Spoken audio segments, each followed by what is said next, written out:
hello there, Trash Fam, beloved Trash Fam, who are here to see our shame. Stop laughing about it. And by shame, I mean we're streaming a game.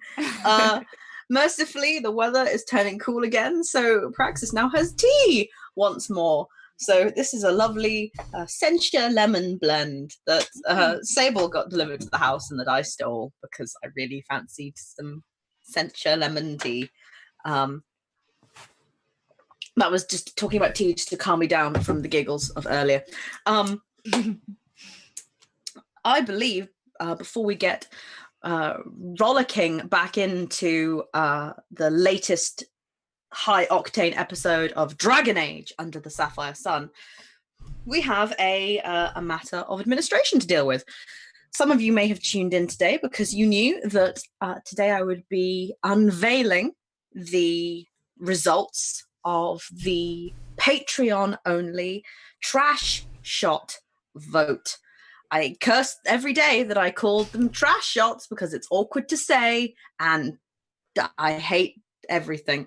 But you, our followers on Patreon, our beloved Trash Fam, were given 3 options of one-shots that I had it in me to run. I picked this time, instead of systems, I picked fandoms, and I thought I would run a one-shot in a specific given fandom. Those 3 options were Star Trek, particularly Star Trek post Deep Space Nine. The second was Avatar: The Last Airbender in the Court of the Fire King. And the third was Hannibal, the TV series, not the movie, which was Chesapeake Ripper, copycat killer, detective, adventure, murder. And the vote was exceptionally close. Followers on Patreon voted either in Patreon in the PMs, or I received even some votes via PMs on Twitter. And the winner won by an absolute hair's breadth, but I am very excited to announce that the next trash shot is going to be, drumroll please, what did I just set this to? Sign up with a drum roll. Avatar: The Last Airbender in the Court of the Fire King. No theme song. Okay. Yes, theme song. But it's only good if one of us does it, otherwise there's lag. Oh. So yes, that will be coming soon. I have a question. You may. Question. Can we still do Hannibal at some point? I promise the Hannibal game will go back into the melting pot, and I'll think of another 3 categories in the future that it can easily form into. TV series. So yes, I am once again, the ballot is open for people to send me requests for games you would like to see run. So drop us a line on Patreon or on me on Twitter. I'm at Praxis to Send. I never remember where it is in the thing. Yeah, I'm always looking for new ideas for trash shots. You can see the previous ones in our previous videos. And do not forget that we are currently also in the middle of the Trash Jam. Ooh, Trash Jam. Which is where everyone, not just us, members of the Trash Crew, but any people who even have a vague interest in our games and settings and worlds and characters and such, create art and fiction and music and all sorts of things to celebrate these worlds. We have recently had some really cool entries. We just off the top of my head, if anyone has any chip in, I remember our beloved Interiority sending in his hilarious recap of the death of Seng Yi through comedy captions, which I ugly laughed at my desk at work. We also had a really gorgeous piece of commemorating Michael Bowman's favorite scene from Nishikawa High School Mystery Club, which had just the prettiest pink tree and just made me so happy. Yes, it was lovely. Did you hear that? Was that a squeak at my end? I think it was my front door. I'm sorry. Sorry, I thought it was my kitchen door, which makes an awful squeal. But I can see Sable there, so I was like, "What the hell has opened my kitchen door?" Oh hell. Hannibal. Really? No, because he would move silently. He would move silently. politely oil the door before going through it. Aww. Oh, he's so considerate. That's because he's considerate and handsome. Oh, I know. We got He could murder me anytime. I'll leave my door open. Okay, the art from Cat and Kitty showing Prince Tanaka and Itoshiki on the bike. Why is my internet? Am I okay? You're fine. Yeah. I'm getting like ridiculous lag on my end. Oh no, not me this time. Well, yes, Pretty Ideal speaks true. Not about the internet thing, but Caffeine Kitty's amazing bike art, which made me very happy, if only because, like, Itoshiki needs more art. He's a precious boy. And bike is his friend, and that's important. Who got the bike in the end? No, never mind. That's story for another day. And speaking of trash worlds and settings and beloved characters and stories and whatnot, that's a really neat way of segueing over to talking about Under the Sapphire Sun, which is our game today. The GM for today will be Sable Whisper. And the most important, well, maybe not most important is the scintillating story and characters. But an important part is that you, the Trash Family audience at home or wherever you happen to be watching the show, can influence the run of events. Did you just say Trash Fanny? I said fammy. Oh, Sounded a bit like Scottish dirt.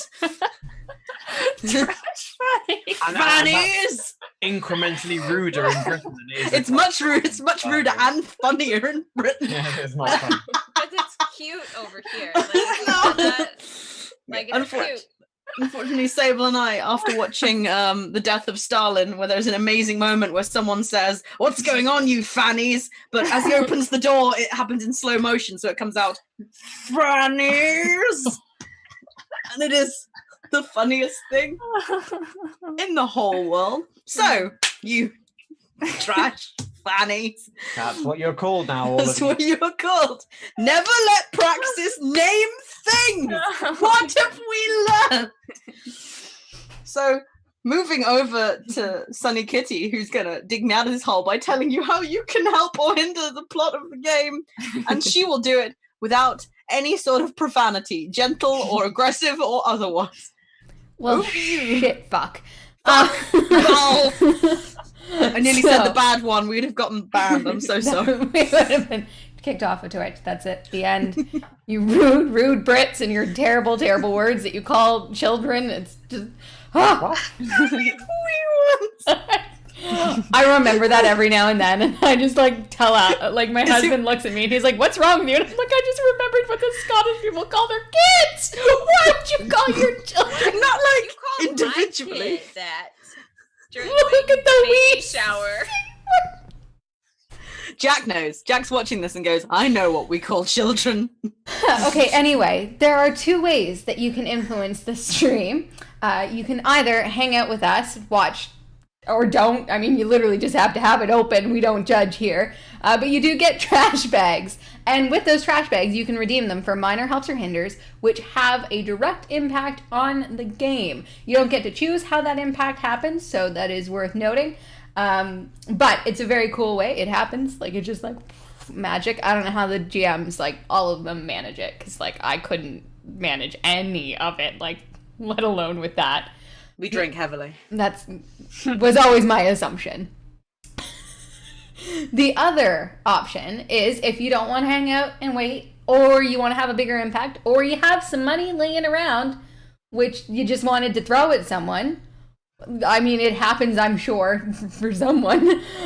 You can purchase minor, moderate, or major helps and hinders. It's worth noting that minor and moderate are similar to the free ones, except moderate obviously has a bit more of an impact, but they just they happen in the universe. The major helps and hinders, you can, if you want, kind of communicate with the GM to talk about what you would like to have happen, and it's worth noting that those do have a lasting impact. So this is going to be a very long running game, and this is going to be something that, like, you could fuck shit up or like make something amazing happen. I'm just saying.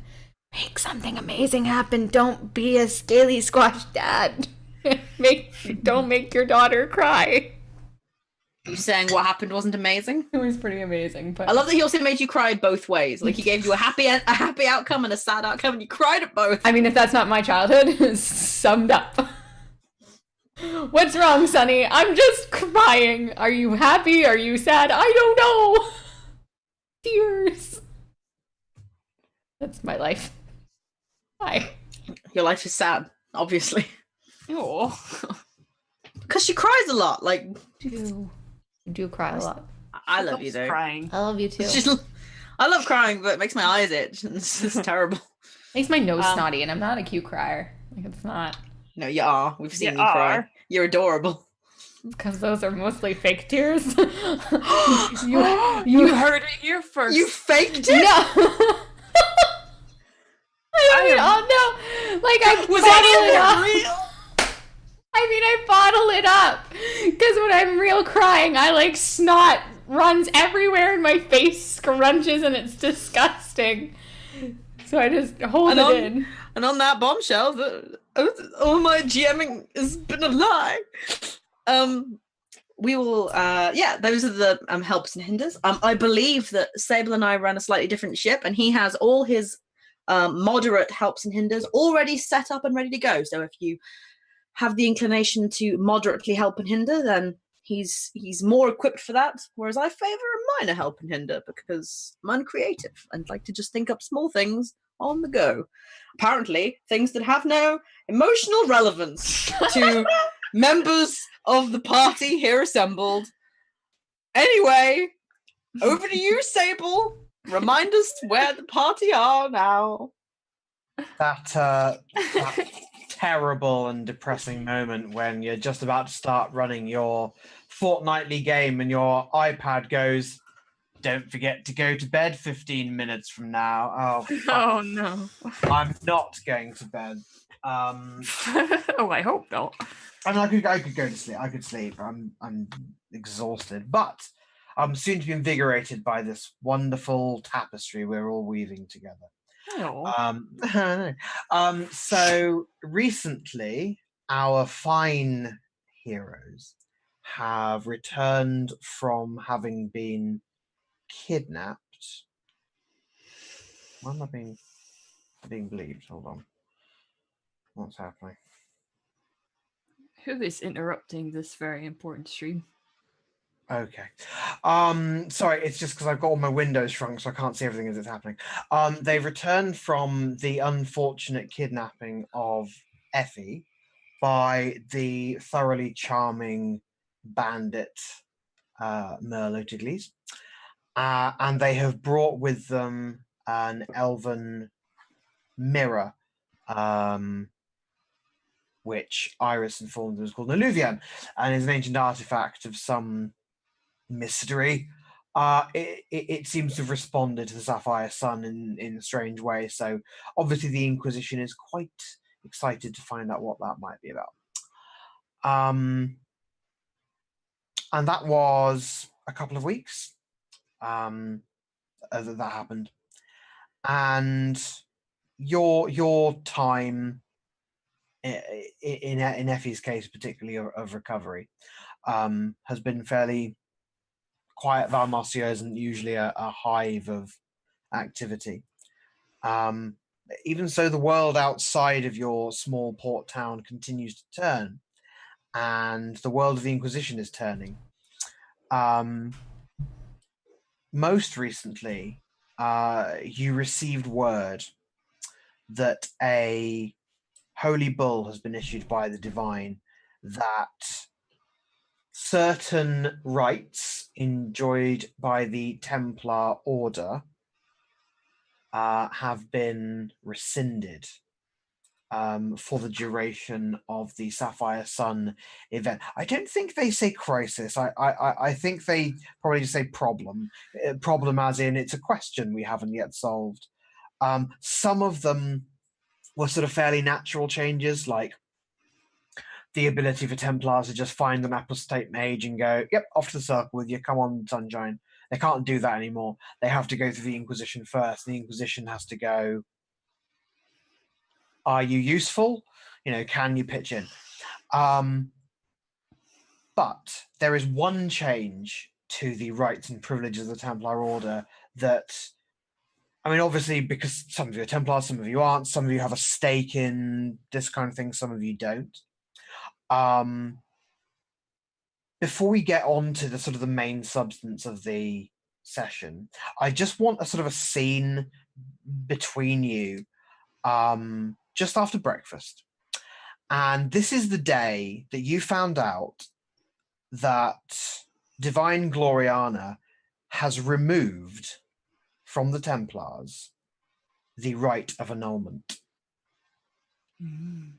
And in cases where annulment is sought, and I will explain that for those who aren't familiar with the setting, there is now to be a tribunal with a member of the Seekers and a member of the Chantry and a member of the Templars. So the Templars no longer have it.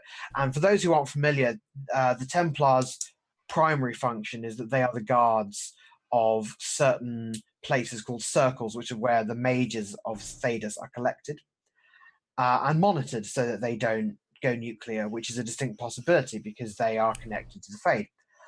The right of annulment is an absolute right that the commanders of these forts have when they believe that a circle has become so corrupted that it is imminently going to become sort of critically possessed by Fade demons. The right of annulment is called, and the Templars slay every single mage in a circle tower. It doesn't happen often. The Templars aren't gung-ho for mass murder, but it's always been absolute. There's never been any need to justify it. There's never been any need to ask permission to do it. It is seen as this terrible thing, but also the ultimate symbol of the Templars' great duty to make this terrible decision. So I don't know how you're all going to react to it in character, but it's quite a big shift in power. Those of you who remember all the way back to session 1 will know that the previous Divine was very much in with the Templars, and she was primarily responsible for how much power the Templars have. This one, less fond of the Templars, and this is the first time that she's successfully made a proclamation against their interests. And I think it might be quite an interesting thing to warm us up with. So yeah, you've just been told this by Adriana. Well, shit. But by the time that they've had several meetings about it, who knows what could happen within those towers? It's not like the right of annulment is used often. It's for very extreme cases where it's actually needed. I just don't see how this is feasible. No one's saying it's a nice thing to do, but it's only for extreme cases. Exactly. And if it's extreme, then who knows how long it'll take to assemble the necessary tribunal. Right, what if demons got out of the circle and started gallivanting around Thedas? The point is that Templars are supposed to be on hand at all times, rather than some other person in Vario who has to be summoned in by horseback. What are we supposed to do if we're stationed within a circle and there's demons everywhere? Are we no longer allowed to slay them? I don't know where the line is anymore. I believe, though I am not an expert in interpreting the will of the divine, there is no prohibition to destroying demons. Not yet. Or those irrevocably possessed by them. Have a care, Arlen.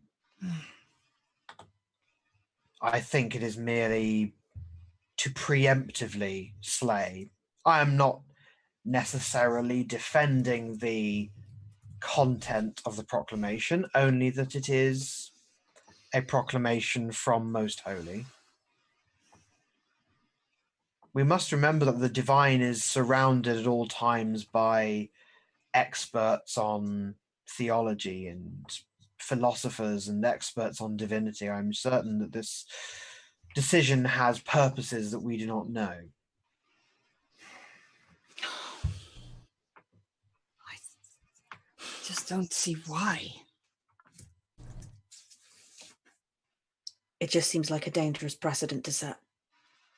Precisely. There's a reason that we have it. Nobody wants to do the rite of annulment. We're not saying it against you, Seeker. Just No, of course Seekers and Templars do different jobs.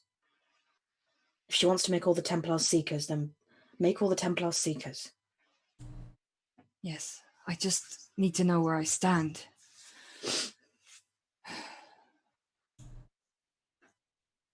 You're muted, Thora.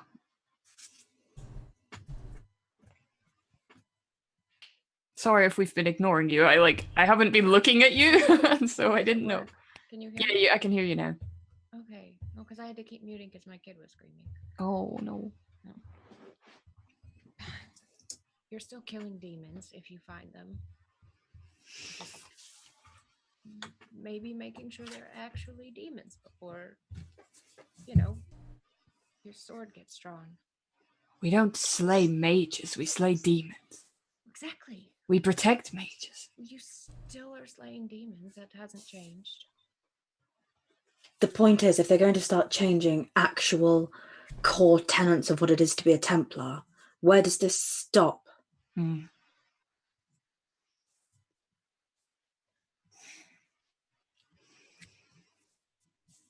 For all we know, this is just the beginning.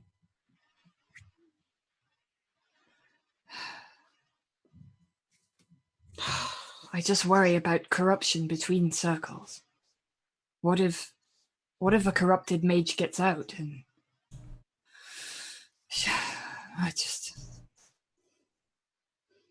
I don't know how to deal with this. Especially if those that are making the decisions are not those that are monitoring mages. Exactly. Has the Divine ever been to a circle?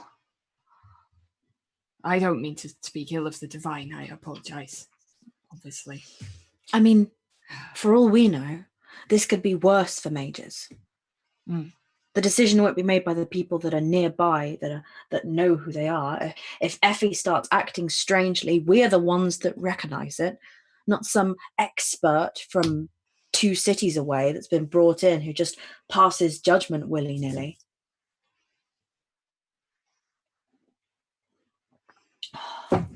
You two are in an awkward position. You are not yet Knighted Templars, though they have given you several years of devoted training and teaching. You are nominally Brothers of the Order, but you're also Inquisitors. I appreciate it's an awkward position. Perhaps it is fortunate that you are not presently serving in a circle tower and thus will not have to face some grim eventuality. There's going to be a life after the Inquisition. I don't know what we're going to be returning to. These reforms are only for the duration of this strange Sapphire Sun event. Which is even stranger. Do they know something we don't? Aren't we supposed to be the experts? The point is, Arlen, that there are no experts anymore. The thing that mages have been protected from for 3 generations has been knowledge. And now that the Divine has declared that apostate mages can come forward into the light and be forgiven for hiding, my suspicion, though I am not senior enough to be privy to such things, is that very few apostate mages have come forward, which means that they need encouragement. And I'm afraid that,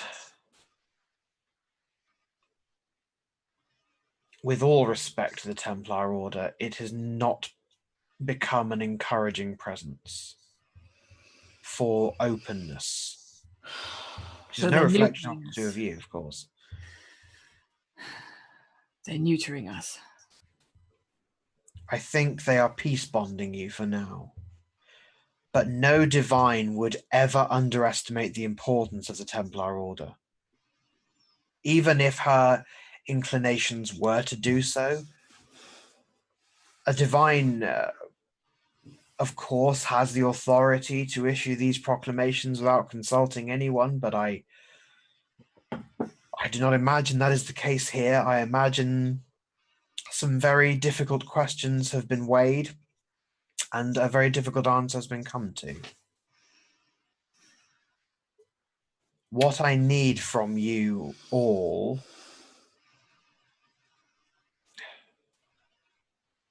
it's not my intention to curtail freedom of thought, and within the Maison du Chevalier, when it is just us gathered, as long as the conversation does not tread towards heresy or blasphemy, then you're not going to offend me by expressing concern. But out there,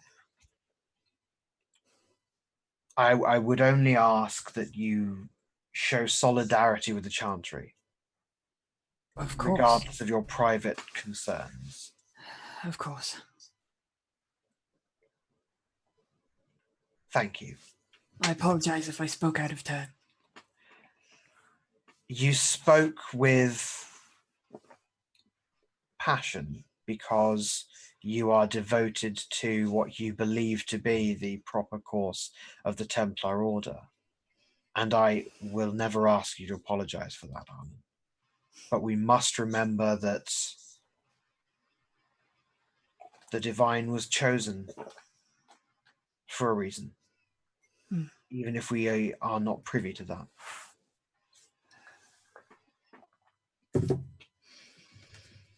You're right. There is other news has come with this letter. I'm told that Inquisitor Charret, he's finally replying about the Elven Mirror. Oh. He and some members of the Montsamard chapter are going to be coming to Valmarcia soon. I see. He says they can be expected within the week. He also passes on his congratulations. One of his officers is apparently well versed in Dalish history, and apparently an intact alluvian is an extreme rarity. And he congratulates you on your luck and cunning in bringing it back. Well, go us.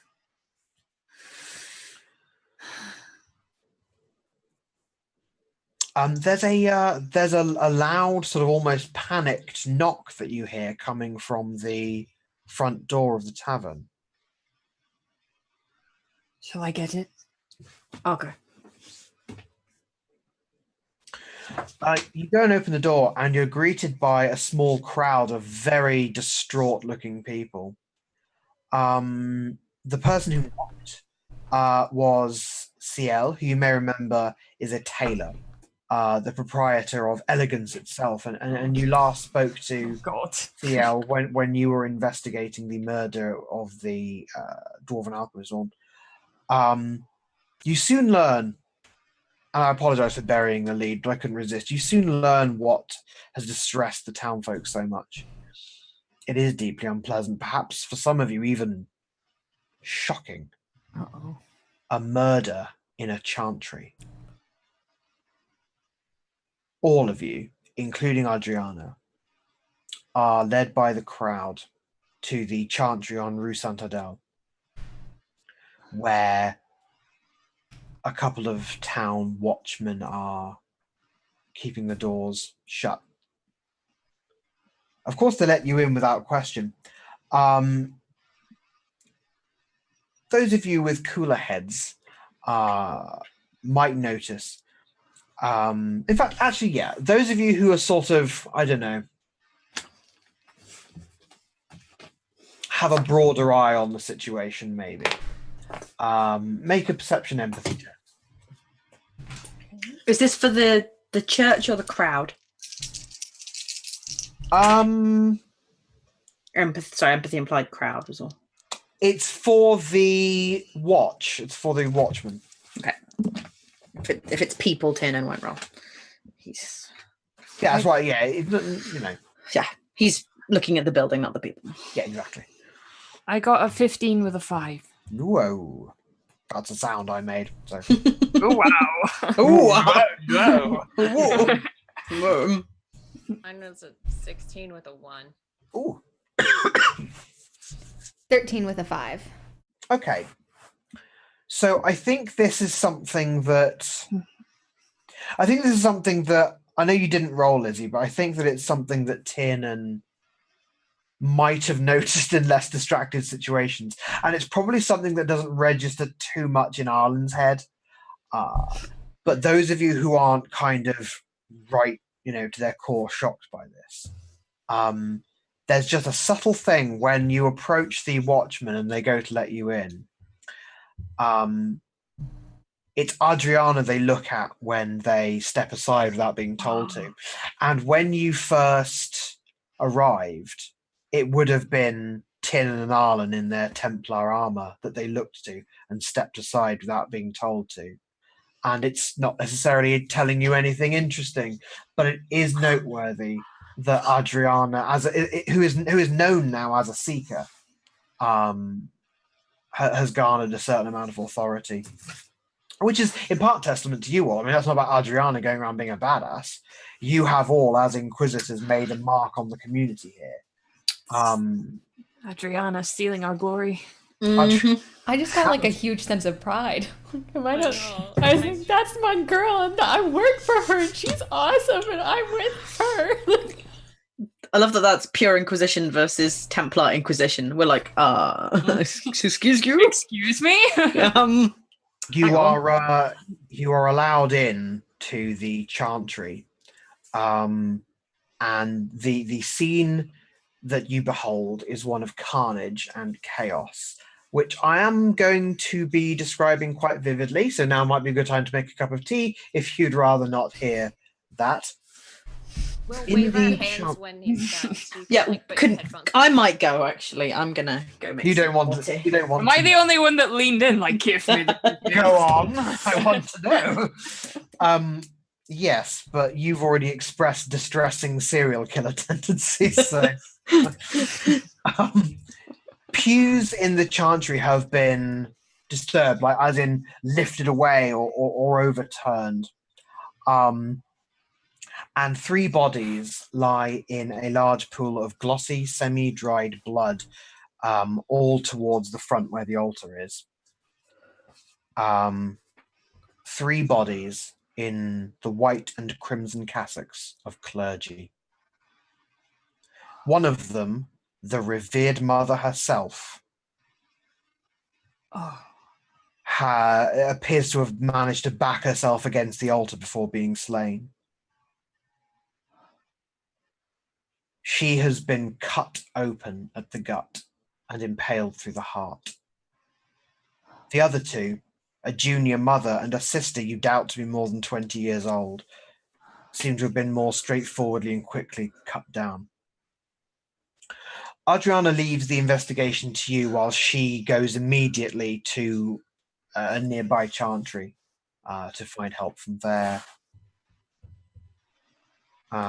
So what we're going to do for this investigation, a little bit different to last time. I'm trying to refine the investigation system, of which there is none. Everyone will make me a perception seeing test, and how well you do will determine the things you see at a glance, and then you can sort of investigate in more detail if they take your interest. I can hear Praxis's dice from down here.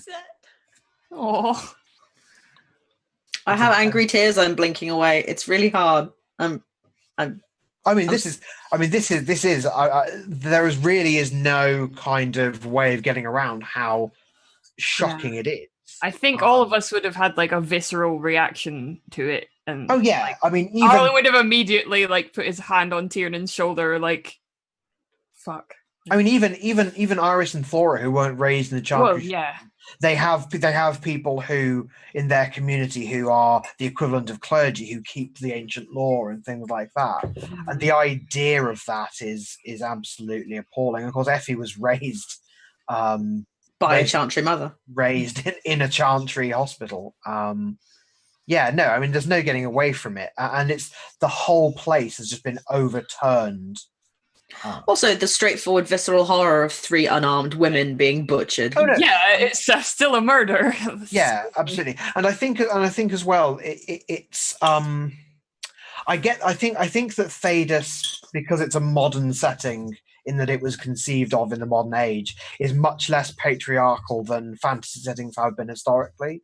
But still, I think that if you looked in the armed classes of all of the nations, you still probably would find a majority were men. The Templars are a bit different because with the Templars, it's a calling. Especially because you can only be a priest if you're a woman. So because you can only be a priest if you're a woman. But even so, there is something about the clergy who are by definition unarmed. Women or not, because there are male lay clergy, aren't there? Yeah. So there is something about that as well. This whole there are people who are armed and there are people who wear the cloth, and you don't. So yeah, why not share with me your perception seeing results? I got 18 with a 6. What? Yeah. So, Wow. so the Templar boys have got a lot of righteous fury because I got a 17 with a 6. Nice. Bro team. Woo! Templars. I got a 21 with a 4. I Oh. also Holy shit. I Always got to also- upstage us. I also got stunt points for my feat that I have that allows me to make another one for additional results. Do we get stunt points on these? Yeah, you I do. don't- Yeah, you do. Because Oh. I got 2 4s and I didn't even know we got perception stunt points. You can get that. Well, there. I think I think it's a rogue. Is it a rogue Oh. stunt? Yeah. Oh, okay. We'll punch the ground. What did Effie get? Like I love how you're saying that. Like it's but that's it's a awful. good roll. It's Yeah, objectively good. Little like Blinky McNo notice. relatively it's the worst roll, but it's a really good roll. I don't know how to respond to some of these. Okay. Jesus. Okay. I know. Thora, with that roll, you fire your proton torpedo and it goes straight into the 2-meter wide hole, and the Death Star it's gone. Woo! You didn't need a targeting computer. You didn't even need the Force. Okay, so Thora, you get to make is it another roll? Like Okay. on top of this one. So if you make your other roll now, I'll resolve both in one go. Well, I hyped it up and it wasn't so great.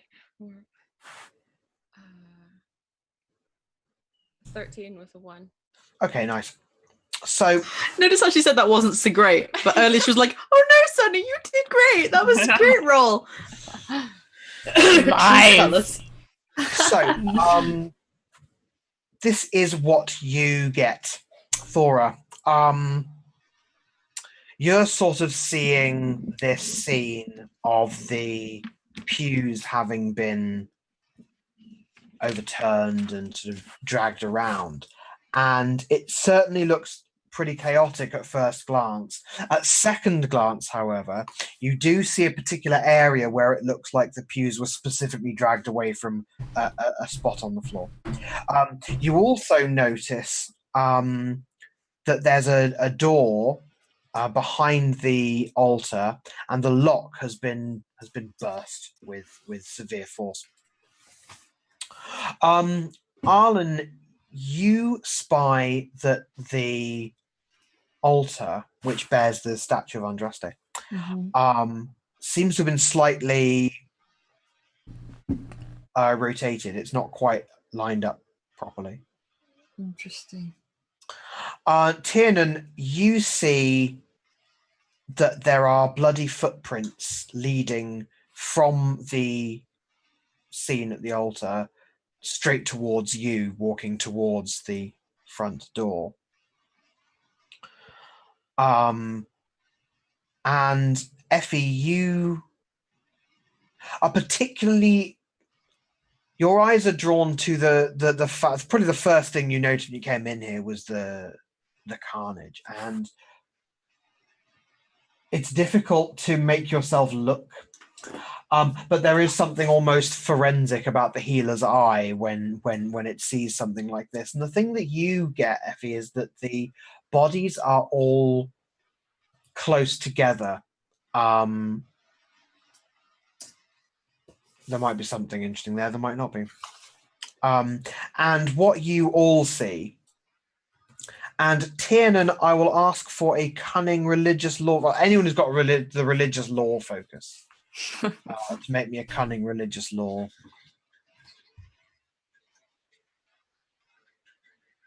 I think I heard them, like so faintly, but there. Through my microphone. Yeah. The inside of the box is really dented as well.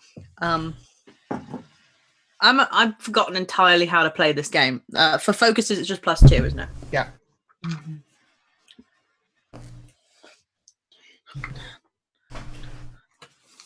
So 15. So what you all see is that the statue of Andraste. Ooh, what was that? I nearly knocked my drink over. Jeez. Sorry. He's so shocked by the murder in the chantry. The statue of Andraste has been covered. The statue of Andraste. The statue of Andraste on the altar. The huge one has been covered. Yeah, someone has covered it. Just the head. And you all notice that, but what your religious law insight gets you, that's a very, very superstitious thing to do. And what's weird about it is that it's something that you would do it's called blinding the prophet. And the idea is that you, in household shrines, you might turn the statue away or something like this. And it's just a way of, it's when you want to do something that the maker might not necessarily approve of, and you don't want the maker's bride to see it. And what's strange about it is that the statue is quite big. You doubt that any of the chantry mothers could have had the time to climb up there and do it. Which means whoever committed these blasphemous murders was still somehow frightened of offending the maker, which of course is as strange as that sounds.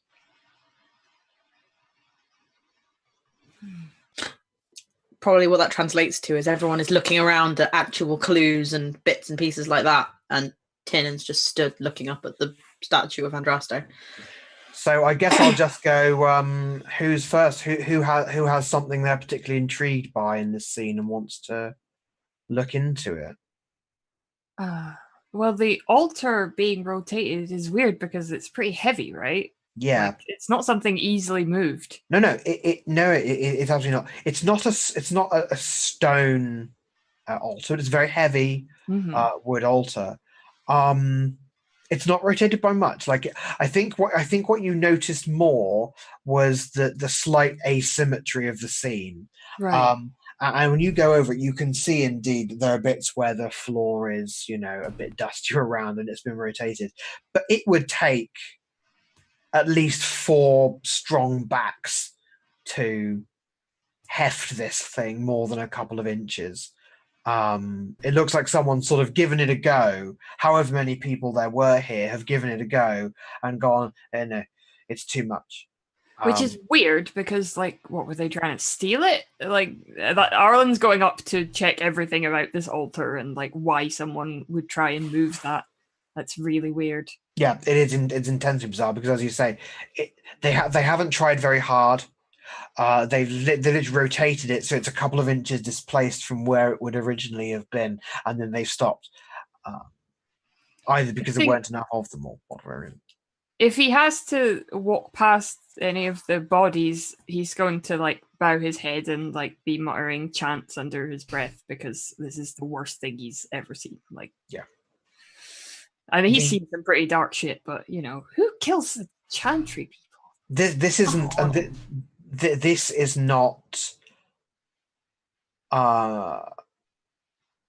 They've not just been stabbed. The revered mother has been eviscerated, Yeah. and the whole area around the altar is thick with this sort of coppery smell, sort of sickly sweet coppery smell, just because the sheer volume of 3 people's blood on the floor. And it's actually quite it's not quite enough to actually make you risk throwing up. You certainly sort of gag a little bit just because of how, I don't know a better word, just because of how biological it smells, just because of how nothing's rotten, nothing's rancid. This has happened very recently, but there's just something so vivid about it that's repulsive. Okay. Who's next? You were muted again. There. Speak? Nope, can't hear you. Yep, there we go. Nope, off again. Okay, am I? Yep, there we go. I would like to go to the pews and like see where they're pointing. Like, why were they arranged rather than? So the pews have not been arranged as such. They've actually been unarranged, and what's happened is, I don't suppose Thor has been in that many chantries, has she? Maybe this one. Yeah, I mean, yeah. This is kind of there are a couple of smaller sort of shrines. Really, this is the only big. This is probably the only one. Big chantry. I think what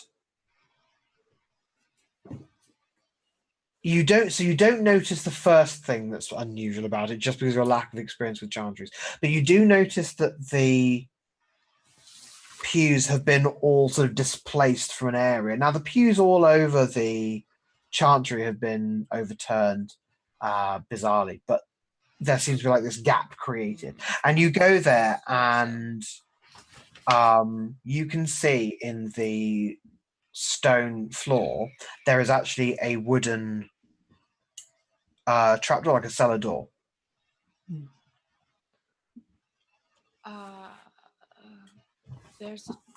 There's a door here. Oh. The lock was broken on that door behind the altar, and there's a door here too. On the floor, they had to move the pews to get to it, or they moved the pews when they came out of it. I don't know. Is this how gents normally look? Can you open it? Is the door open? So just before that, Thora says, "Is this how chantries normally look?"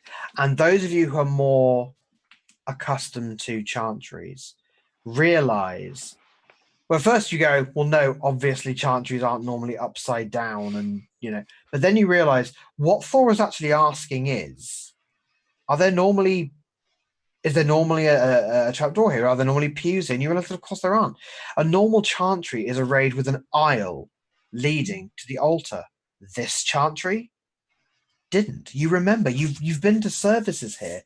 This chantry had a row of pews leading towards the altar.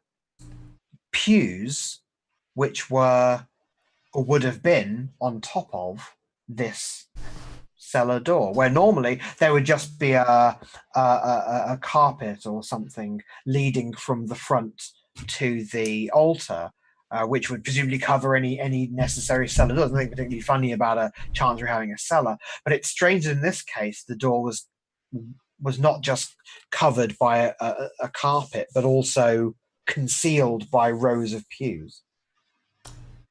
Would this ring bells for Effie? For that, not just the cellar door, but the cellar door being hidden. Would that be perhaps a connection that she would make, perhaps from her own experience hiding with... Yeah. Yeah. That's where you were brought. Yeah. Hello, goosebumps. That's awesome. Well done. That's very good. I just chills through my whole body. Yeah. And you know the strange thing. I know that for us as players, because of horror being a genre, cellars have this thing. Ooh, cellars are creepy. Do you know what? To Effie, the cellar was a sanctuary.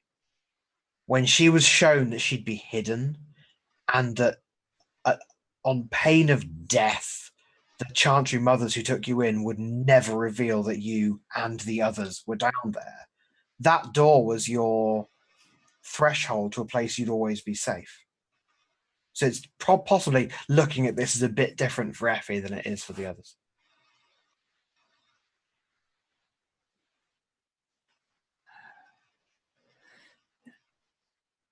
You're mute again.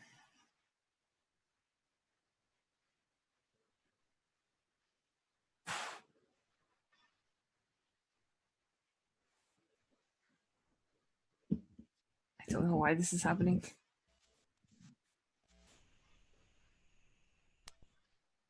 Then she just throws the microphone out the window. Can you hear me? Yes. Yes. Okay. It's still changing. That's weird. Is it like a faulty cable or something? I don't know. It might be. Let me just 1 second. No problem.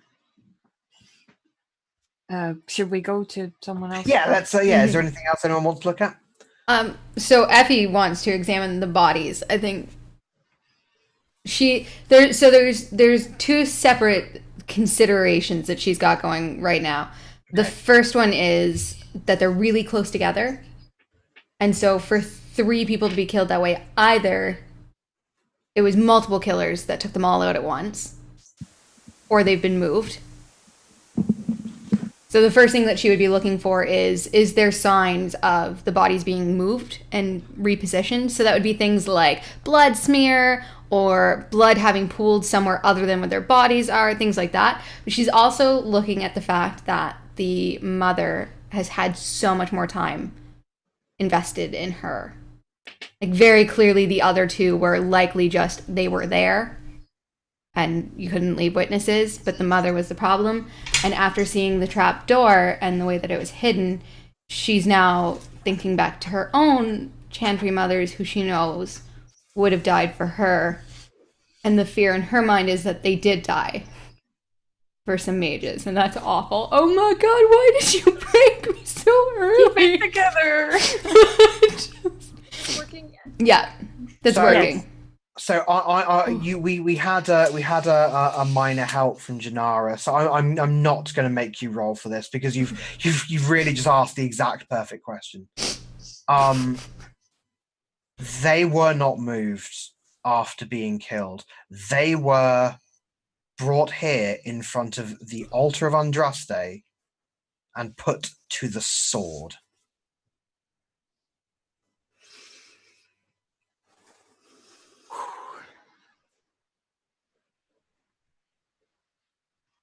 Oh no, I can't hear you again. Oh, I think you may be speaking too quietly to be picked up or something. No, it's a problem. I think with the USB port. Hold on. You're just coming in and out.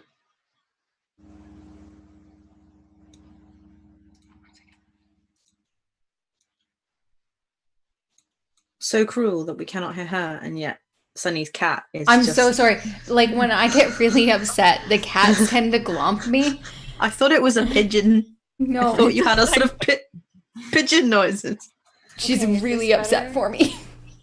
Is this Yeah. better? Can Yeah. you hear me? Mm-hmm. Okay.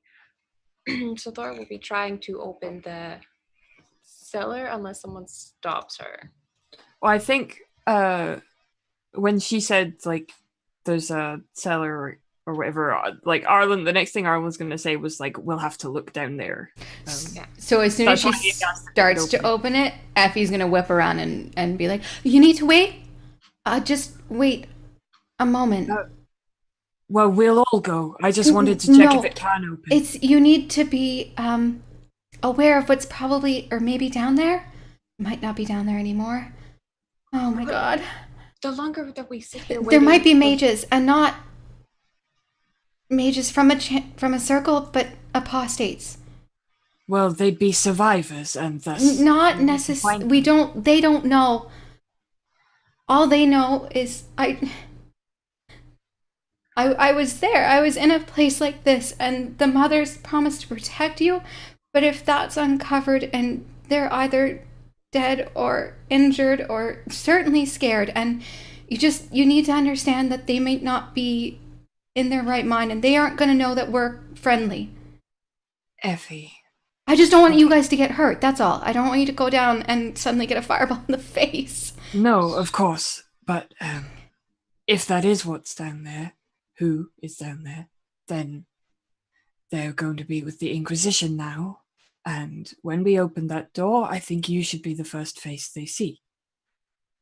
You need to stop, because I can't hear you.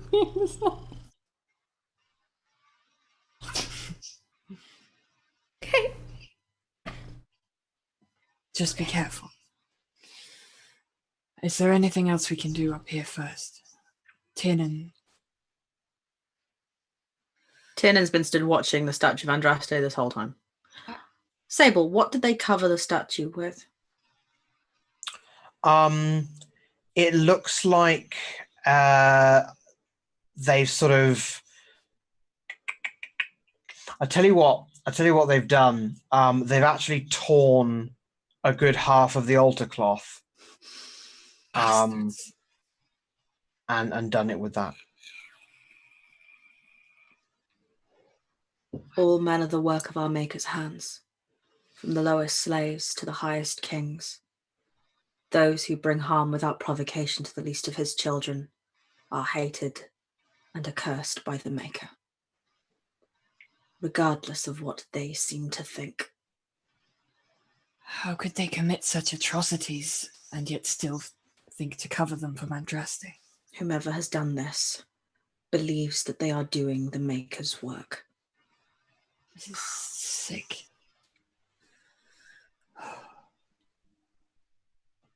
It is some small comfort to think that they will never sit beside the Maker for this. No.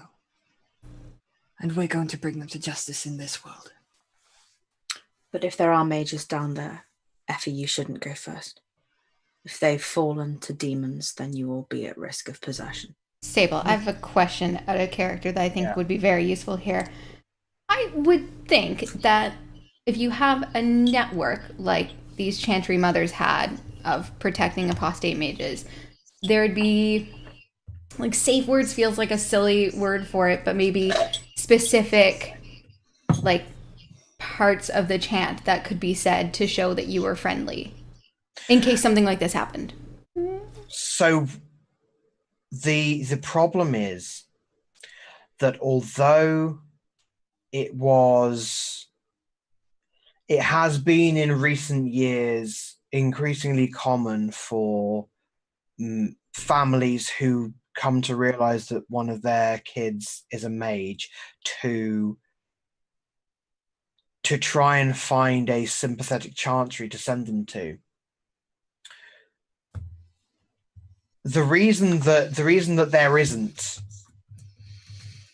an underground railroad for runaway mages, and the reason that there isn't really a network for communication between these sympathetic chantries is because to shelter an apostate mage is apostasy.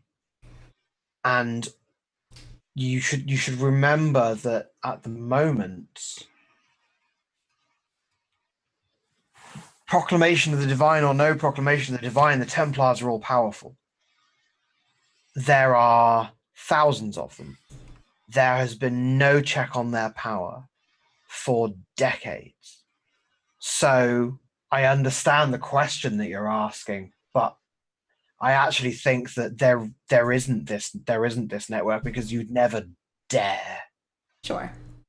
And I think that there have been attempts to try it, but I think that they've been betrayed. And that's not because the Chantry mothers are being cowardly. They're upholding the letter of the law.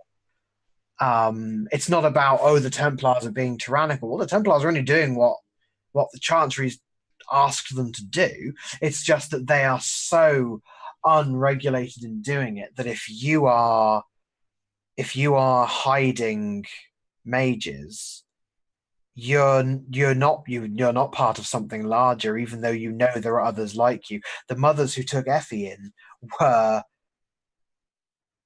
damning themselves in the mortal sense of the word, because the moment someone thought better of it and told a Templar, it was all over. There was no Inquisition to protect you. And there was no divine who was sympathetic to the cause. So what was really happening was that a chantry like this, there would be ways that certain people in the community would know what was going on here. But Effie never found out how it was her parents knew to send her to this place. You never knew how you got there. You never knew how any of the mages who got where you were got there. They daren't tell anyone. It's risky business. That was a very long way of saying no. See, I know where you're coming from, but I think that cornered mages seeing Templars is the first thing that they've seen. I It's think not that a there's great maybe idea. a compromise. We could take our armor off. Or I'll just call down, and if someone answers, then good, and if not, I think I understand Tiernan is correct. I'm not very strong, and I don't really take a hit that well. I don't think we should send you down alone. I just think that they should see a friendly face. We don't know how much they heard from up here, if indeed there is anyone down there. Effie shouting down will have to do. Yes. Thora's face is friendly. And your magic didn't affect me like it affected the others. True, dwarves are remarkably resilient to magic, I've heard. So I'll call, and then Thora's beautiful face is the first thing they see. That's more than a lot could ask. Is that a better compromise? Whatever we do, we should move quickly. Okay. They tried to take the altar. That thing's been moved, and it weighs a ton. I couldn't even lift it. Why should they do that? I have no idea. Let's find out what's down here, and maybe we can figure it out in a minute. Yeah. Okay. This is a heavy door. I'll help. Real quick, before they open it, is there any sign of blood around the edge of the door? No. Okay. Good. Okay, we're doing this. 3, 2, 1. Do I need some sort of strength check, or can I? No. Cool. Reinforced. I've been looking at my strength might, thinking one day I will be mighty. It's made of solid lead. I almost took that for the irony, but I didn't. So Effie's just gonna kind of call out, "Hello, my name is Efleda. I am a former apostate mage with the Inquisition. And if you are down there, please let us know that you're all right. We just need to make sure you're safe." Then Your call is met by your echo and the feeling of cold air against your balls. Oh, what if they were taken? I'm going down. No. I'm going down. Let me look in first. This is... If they attack, I'm most likely to survive. And if they see you, they're most likely to attack. There's nobody down there. No, Are you sure?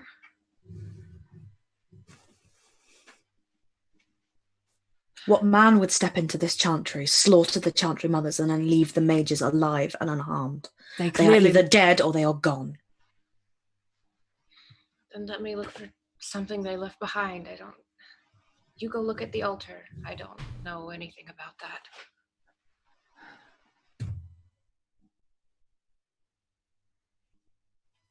Well, one of us has to go. Thora. I'm going in the hole.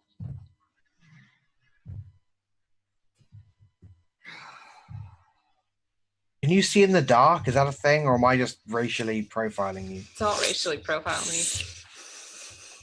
No. You can't. If it's super dark, maybe there's like a torch or something. Because I gotta go look for clues, mage clues. Oh yeah. No, I'm not worried about that. I feel like dwarves would have a slight advantage in the dark being from Orzammar, right?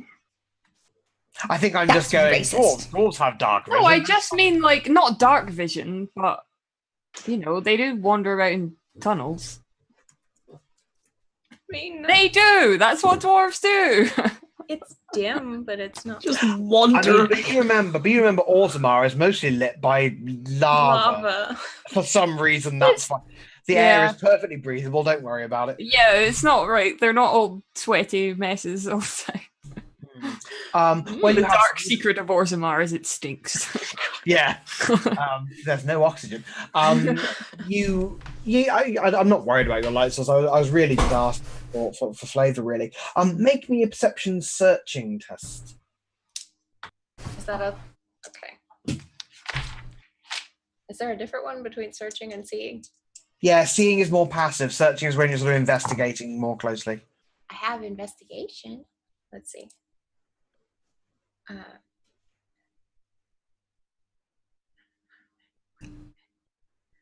15 with a 4.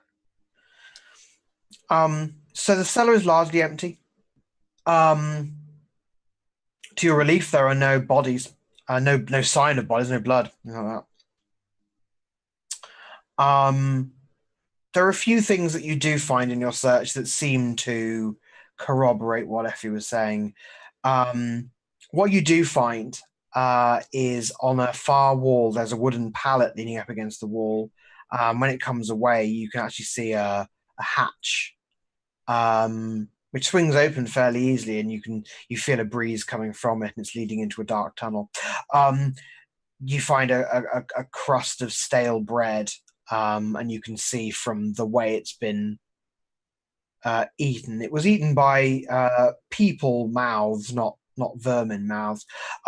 You find some bundled up bedrolls, a half-empty barrel of fairly stagnant water. It seems to you as though the cellar has been recently occupied, although you're not sure by how many people. Okay. Okay, there's no blood down there, but there was clearly more than one person staying. Okay. Anything else? There was a tunnel. It was tunnel. hidden. It was hidden by a pallet of wood. A what? A tunnel. Tinan's gonna head to the front door at top speed. Okay. What did I say? You head to the front door. What's your plan, Stan? Whereabouts was Adriana? She's gone. She's gone to another chantry. We're going to have to use our own initiative on this one. Are there any town guards out the front? Yes. Then Tinan is going to grab the nearest one. Well, not grab, but just get the attention of the nearest one without proclaiming for everyone. Bar the door. Let no one enter. Should the Inquisitor return, let her know we have gone on without her. Yes, sir. Thank you. Come on. I'm coming.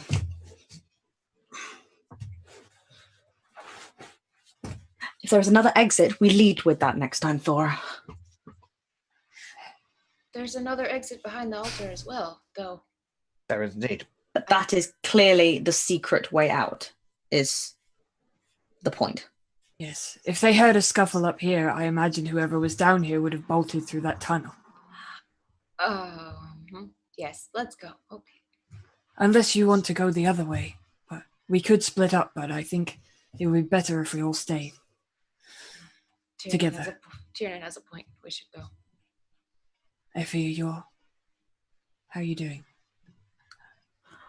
Like, I should point out, not to force anyone's in-character hands, but Tiernan has not stopped for a lengthy discussion about Effie's feelings. And Effie was already off behind him. No, I'm just saying, like, Yeah. he's stridden off. I assumed we were talking while we were. Yeah, I'd already, like, jumped in. It's just Effie looked particularly distraught.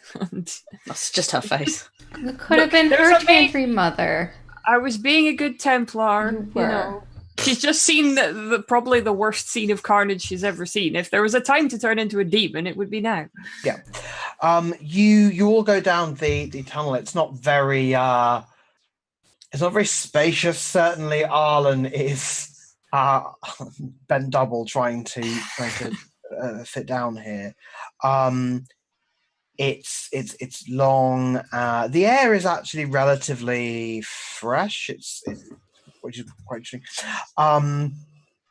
Somewhat adding a bit of pathos to the journey. You spy a discarded stuffed toy rabbit partway down the hallway. Effie picks I it want to up. pick that Oh. up. Maybe Go for it. And our hands brush for a second, and then you take it. And okay. She's just gonna clutch it to her. It's a long tunnel. And it takes you out for about 10 minutes. And when the tunnel comes to a stop, you sort of feel it's a weird dead end, and you look around, and I think it's probably Thora who spots that there is above you another trapdoor. Can I reach it? Yes. Yeah, they went this way. I'm gonna try to open it. It opens without any difficulty, and you emerge into what appears to be an empty warehouse. Oh, ow! Shh. Sorry. Thora. Keep an ear out. I'm gonna look around. It's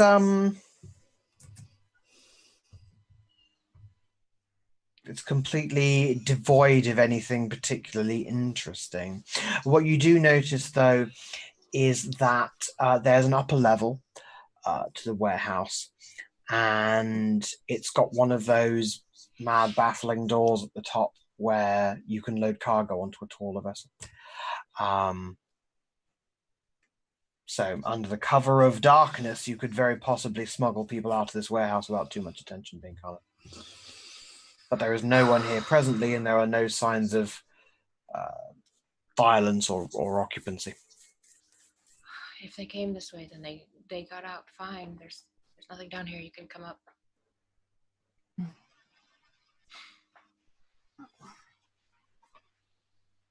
Can I check the upper level, or is it like a... Yeah. Yeah, I think we should go up there. Yeah, there's not much to it. They're not here. Okay. Yeah. Let's see if we can find out where they went. Where is this warehouse? Where do we come out? Make me a perception hearing test.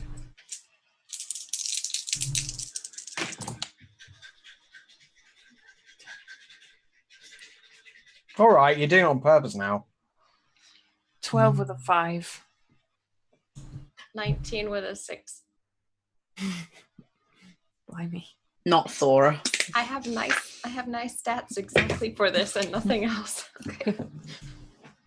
8 with a 1. Oh, Effie's Sorry, 11 with a 1. Like clutching the little... so cute. So stupid. What did you get, Tiernan? Well, I got a 13 with a 3, I think. Okay. So, Tiernan, you all except Effie bless her, hear the sounds of water. But what Thora and Arlen get, because you did well on the dragon die, I'm going to give you a free bit of olfactory information. Unambiguously, you smell the sea. This warehouse is right out on the docks. There. Wow. Does anyone have a boat? Come on, maybe we can find out where they went. Well, we could go chasing the apostates, or we could look for the murderer. Do you think they came this way also? Well, I mean, I don't know. I didn't check the back door of the chantry. I just found a tunnel. But we might find someone to question on whether there's been a ship here. They clearly moved the pews away from this. They knew they were looking specifically for this. Right, they would have followed them. We should find out where this warehouse is. Mm-hmm. Well, we're near the sea. As in, we should look around the outside to see where this warehouse is. It'll find us out who owns this warehouse. Maybe, well, no. I was going to say maybe it's Jean-Francois. Okay, but if you think I haven't already thought of Jean-Francois because he was kind about mages. Do you want Yeah, you really want Jean-Francois to be in the middle of some murder ring? No, I think he was helping the mages. If you don't think that the people that kidnapped the mages and the people that murdered the chanters are the same, then I have a bridge to sell you. No, I don't think they were kidnapped. I think they got out. We were thinking... We're thinking a much more cheerful and less cheerful sides to the situation. The warehouse was owned by the guy that was harboring the mages, not the people who followed them out, right? Is that what am I? Okay, I think first of all, the you did see a clue as to where the murderers went. I don't know. I think it got a bit buried because I think it was a Tiernan clue. The footprints led out, right? Yeah, exactly. Yeah, the footprint. Yeah. Right. Sorry, by the time it came back round to me, everyone was very focused on the cellar, so I didn't do any investigating. Probably should have investigated more. So, like in character, we're about to follow like a dead lead. Is that what's happening? No. Well, because we're not going into the sea to smell for clues. You'd be following a dead lead if you wanted to try and follow the sea trail of a ship. Okay, no, I just...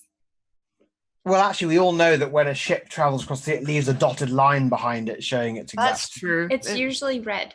Yeah. To contrast with the blue. With the blue, exactly. You could swim and follow that. Do not go on to Here Be Dragons. That's terrible. Don't do that. Here Be Dragon Age. So yeah, you see the door to the warehouse, the big double doors are actually bolted and locked. But they're bolted. They're bolted from the outside and locked from the outside. Unfortunately. Can we get Are there any windows or anywhere that we could get any vague sense of whereabouts we are? It's not that crucial to the case. You're in you're on the docks. It's a nondescript warehouse. You'd have walked past it however many times, not noticed it at all. Okay.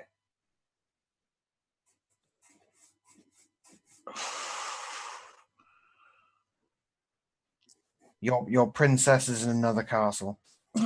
Tiernan's happy to go back. I'm not trying to lead the investigation. No, I think going back is our only course of action. Why don't we we'll have a little bit of a quick break and then we'll get back to the CSI. Lovely.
Okay. You follow the tunnel back to the chantry. And clamber up back into the chantry itself.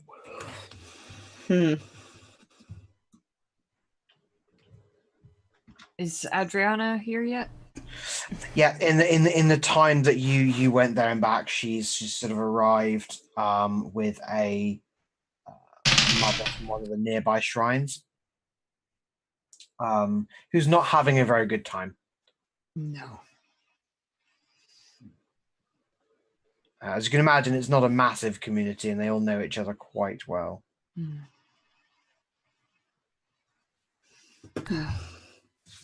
Right. Well, there's this busted in back door.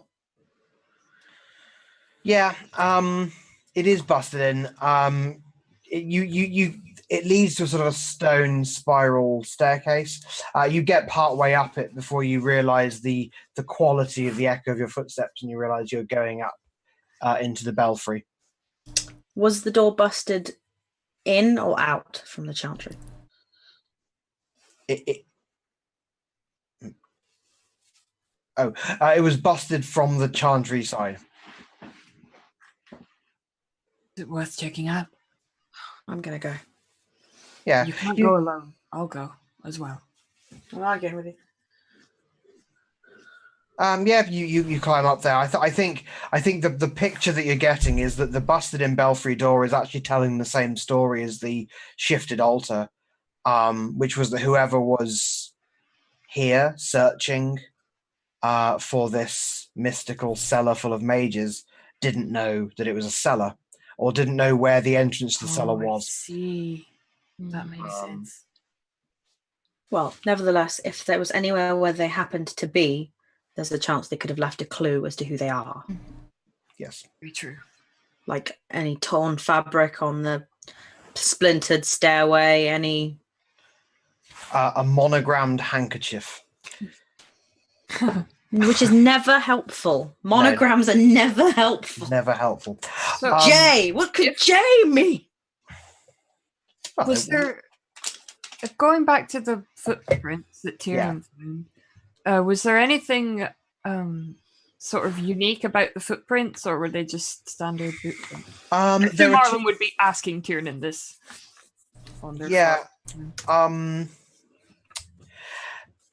Is there some kind of investigation thing under cunning or something like that? I don't know.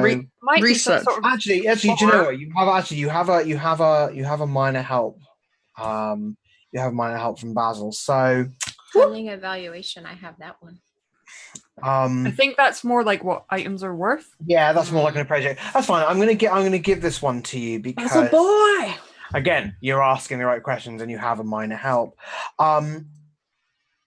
They're heavy prints, they're boot prints rather than shoe prints, and there are two distinct pairs of footprints.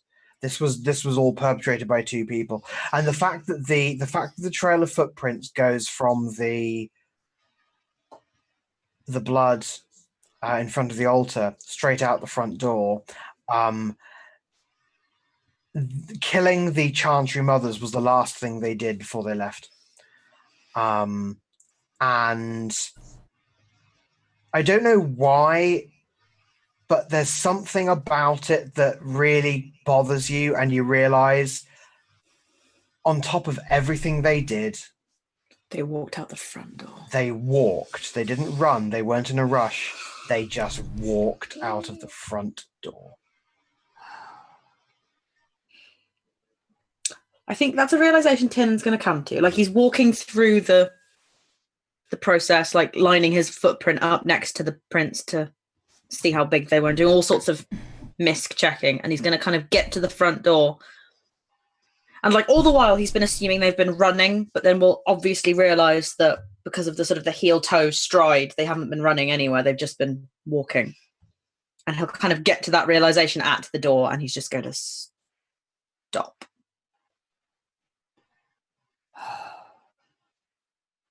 I have a horrible suspicion. They just walked out. Tiernan, what if it's Templars? They just turned their back and walked away.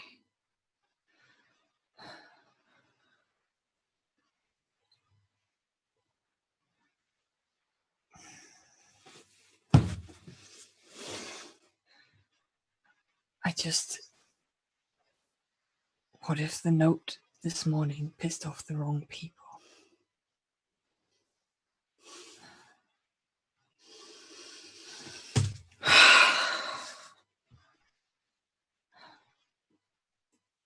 I don't even want to imagine it, but it could be true.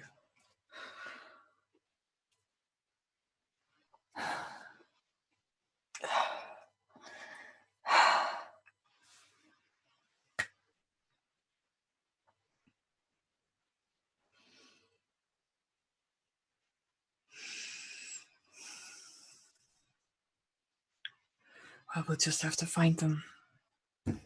Find out who's behind this. We need to ask who was seen. Yes. Oh. You sort of tell Adriana sort of what you've pieced together of this.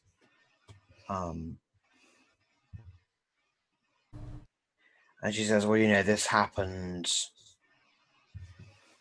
presumably last night. It was only discovered this morning. So there may not have been anyone walking past in the street because it would have been the dead of night. Okay. But she absolutely encourages you to go and find out what you can. And I'm just going to sort of roll the wheel a little bit. As Adriana said, there was no one. It wasn't like Orn. Orn, when he was killed, it was mid-morning. It was a busy market day. There were people around to see stuff, but people don't hang around after dark. It's not that Valmarcieux is riddled with murderers. It's just that you don't. You have places to be. You're either at home after a long day's work, or you're out on the town. But you see, Thora sees someone trying to catch her eye, and specifically her eye. This is someone who, whenever Thora looks at them, and the Templars are looking in that direction, he sort of looks deliberately away, like he doesn't want to catch their attention. He just wants to catch yours.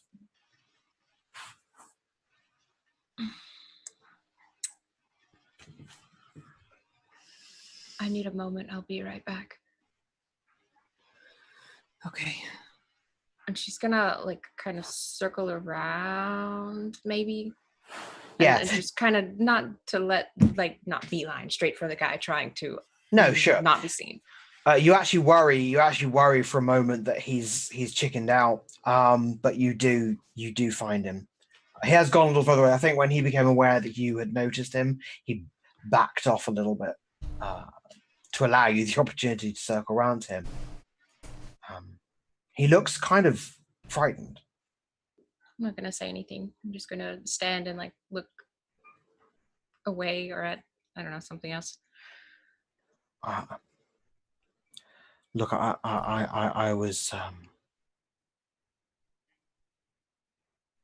was coming back from the tavern last night, and I can't be sure because I'll freely admit I was a little the worse for drink, but I saw a couple of I don't know, there were a couple of men, I think. Look, I can't. I don't. Sorry, know. I can't. I don't know who you are. I've never met you before in my life, and I've never seen you, and I'll never see you again. No, you don't understand. Not here. is there some place? Is there some place out of town that we could meet later? Not just you and me, obviously. I'm not trying to set you up. All of you, just not in town, okay? Sure. And I'll give him a good meetup spot. Okay, after dark though, please. Mm-hmm. Okay. Go that way. I'm going this way. Yeah, he dashes away. He almost gets sort of spooked and walks away with. And she's gonna be like, "Walk, don't, fucking idiot." And then I'll circle back around. All right.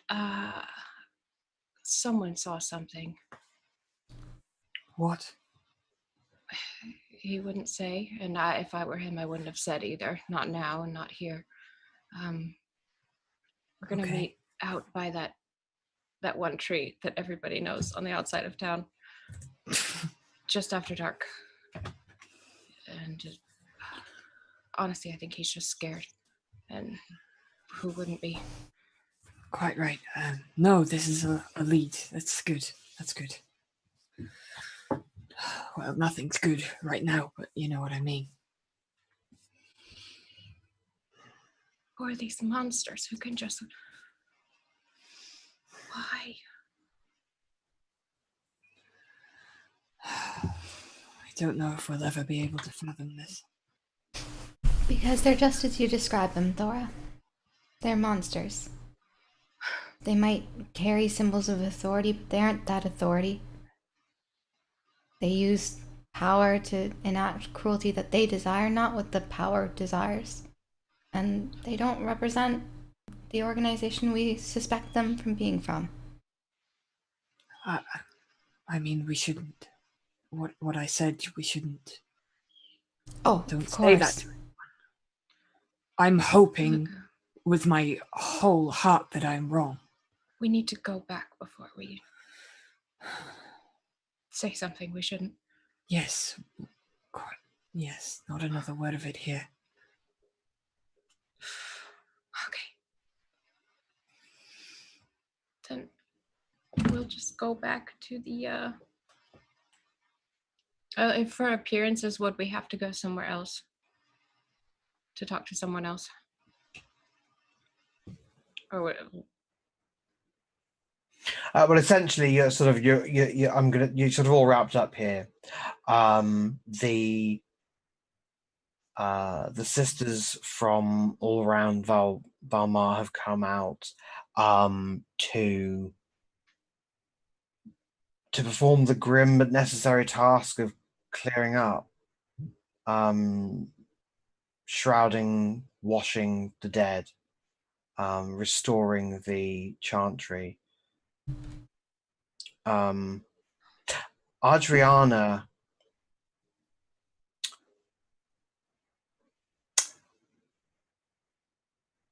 tells you that this is going to happen, and before she sends you back to the tavern where you're based, she asks Tin and Arlen to put the pews back over the trapdoor. There is no need, she says, for anyone to misunderstand. Tiernan has absolutely no problem doing this. Nope. Just ensuring, though, that the pews then don't cover the bloody footprints. Yeah, of course. Like if it involves a bit of shuffling.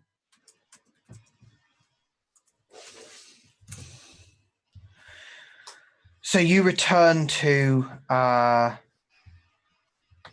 Maison du Chevalier and make ready for your rendezvous. How many of you are going? You're going? Yep. Well, Arlen is.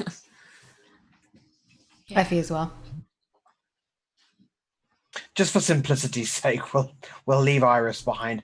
We'll leave Iris talking to Claude about her feelings on the subject.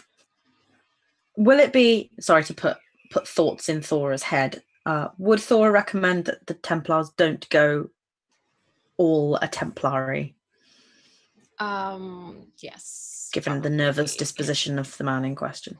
That makes sense. We'll use our armor that is just as good, but is without a branded seal. I Well, shall you don't wear have- a fashionable chapeau. Yeah, they're not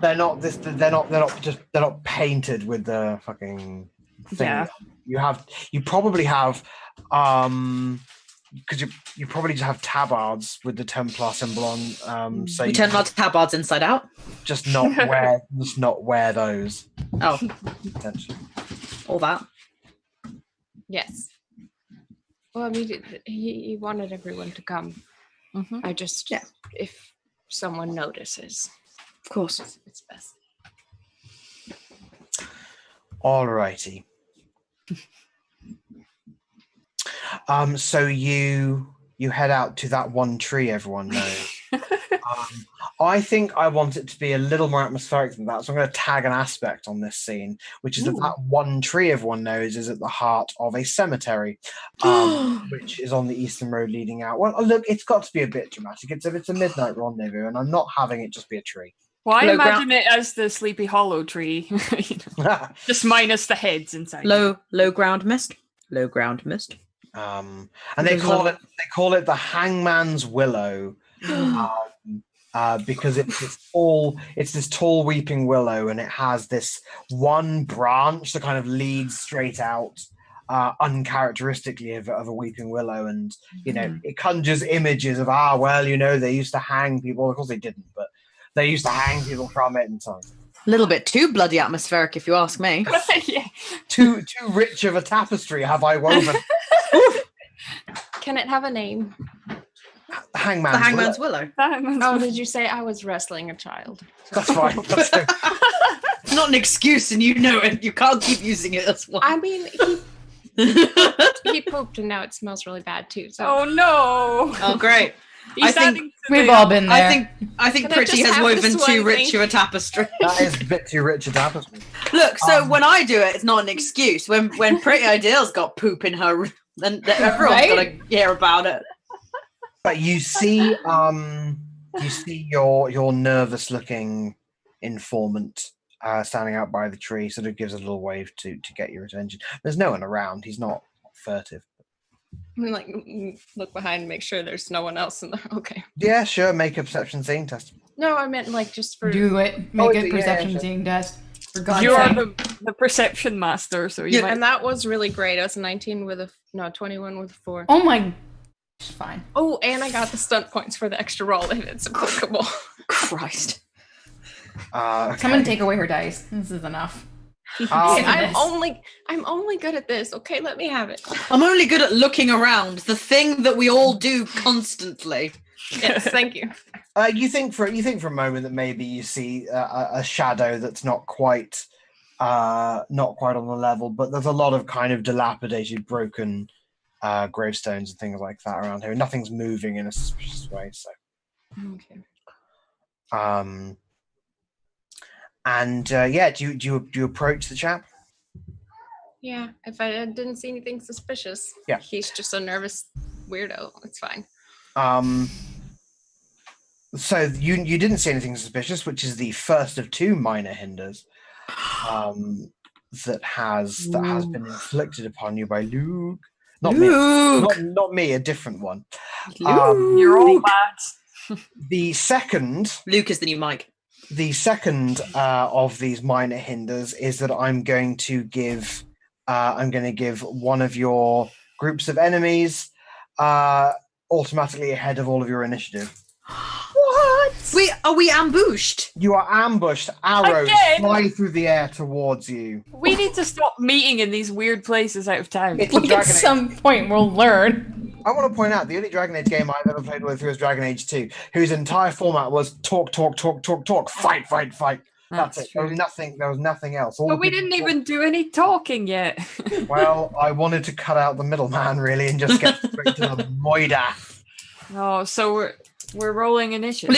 Luke's done that bit where you've played the game enough times, you just skip through all the dialogue and you go, I'm just going to get to the fight, it's fine. I do. I'm afraid I'm a terrible. How do you do initiativo again? You roll 2d. You roll your normal dice, and you add a dexterity initiative modifier. To it. Fuck. My dice are falling on the floor because I am a tit. Okay. So I just rolled my die, and they all came out as this kind of tower in the corners, and I've got to unstack them. Oh, 2 of them are 1s. Oh, balls. I rolled a right Effie here. I'm trying to use your character's name as a pseudonym for rolling badly. Sunny, I hope you're okay with that.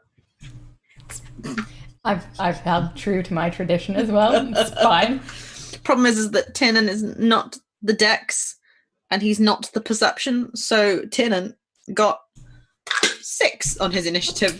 Oh, do we add our if we have a thing? Yeah, but if Dex is one of my focuses, like with the tick, do I add an extra 2? No. Oh, That just means that it's a primary skill. Oh. You can have I think you can have dexterity initiative as a focus. Yes. Oh, that's what it is. Yeah. Okay. Well then. I never wished I had that more in my life. So Tiernan's real all. strong and real tough, but he's not coordinated in any conceivable way. Okay. I feel that. Okay, so I've got an idea for what to do. We've just had a help, so I know what to do with that. Thanks It's for the really help. good. It's going to be really good, and it's going to make Bree really glad that she rolled well. We saw it, Jack. I don't know what's the highest number of initiative you can get. Like, it's got to be like 20, right? I don't get higher than 20. I mean, mine is 20. I could have rolled better. Just You must- rub that You must now leave. Please leave. Okay, I'll go down and I'll go Sorry. down. Can I just have this voice recording in this box of Pretty Ideal. It says, I'm only good at one thing. That's what she said. Bang to rights. I'm going to go down in threes: 19, 18, 17, 16, 15, 14, 13, 12, 11. Ireland 12. Thank God. What happened? I don't know. I'm contagious. 10, 9, Effie, 10. Feels bad, man. Feels real bad. Oh dear. But better than Tiernan, so like that helps a bit. And then Tiernan, what did you get, buddy? I got a 6. Oh. I got a rock. Well, today shook you right up, mate. I found a stone.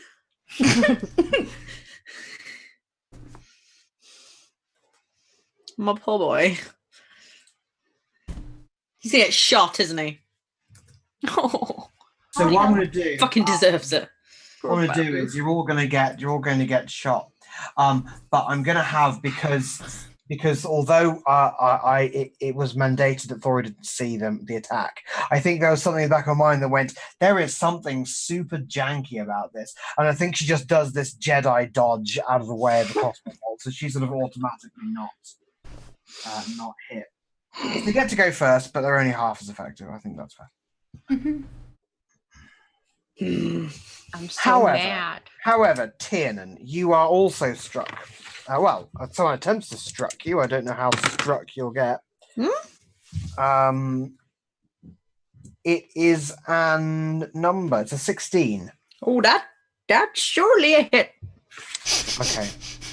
That's how I decided I talk from now on. What does that go against your defense? Yeah. Your defense, yeah. Yeah. So that's 7 points of damage. It's not penetrating, so it's reduced by your arm. Oh, it's nice to have armor on again. It is nice to have armor in your proper. It would be nice to have armor. Rev, what's our armor rating? 4. Thank you. You also realize, Thora, that as you've gotten closer to this figure who's sort of half behind the tree, that he's stepped out, and he's armored. He's armored in a coat of plates. Thora, you're up. So that guy is definitely my primary target then. Stepping out from behind the tree. Okay. Yeah, no, right? Being dramatic. Okay. I have this new feat. Or no, what is it called? A talent here, I guess. It's called Dirty Fighting. And I would like to use it. on a hit. So let me see if I hit him. Okay, this is exciting. I know. I really hope it works, because if it does, it's super badass, and if it doesn't, then I look like a fool. So, okay. Shit. Hold on. So I get nervous and I can't math. 10, 11, 12. No, that's wrong.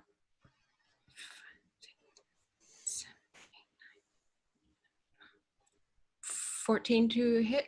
That will hit. Good. Okay. So he has to make a Constitution save of 15. Okay.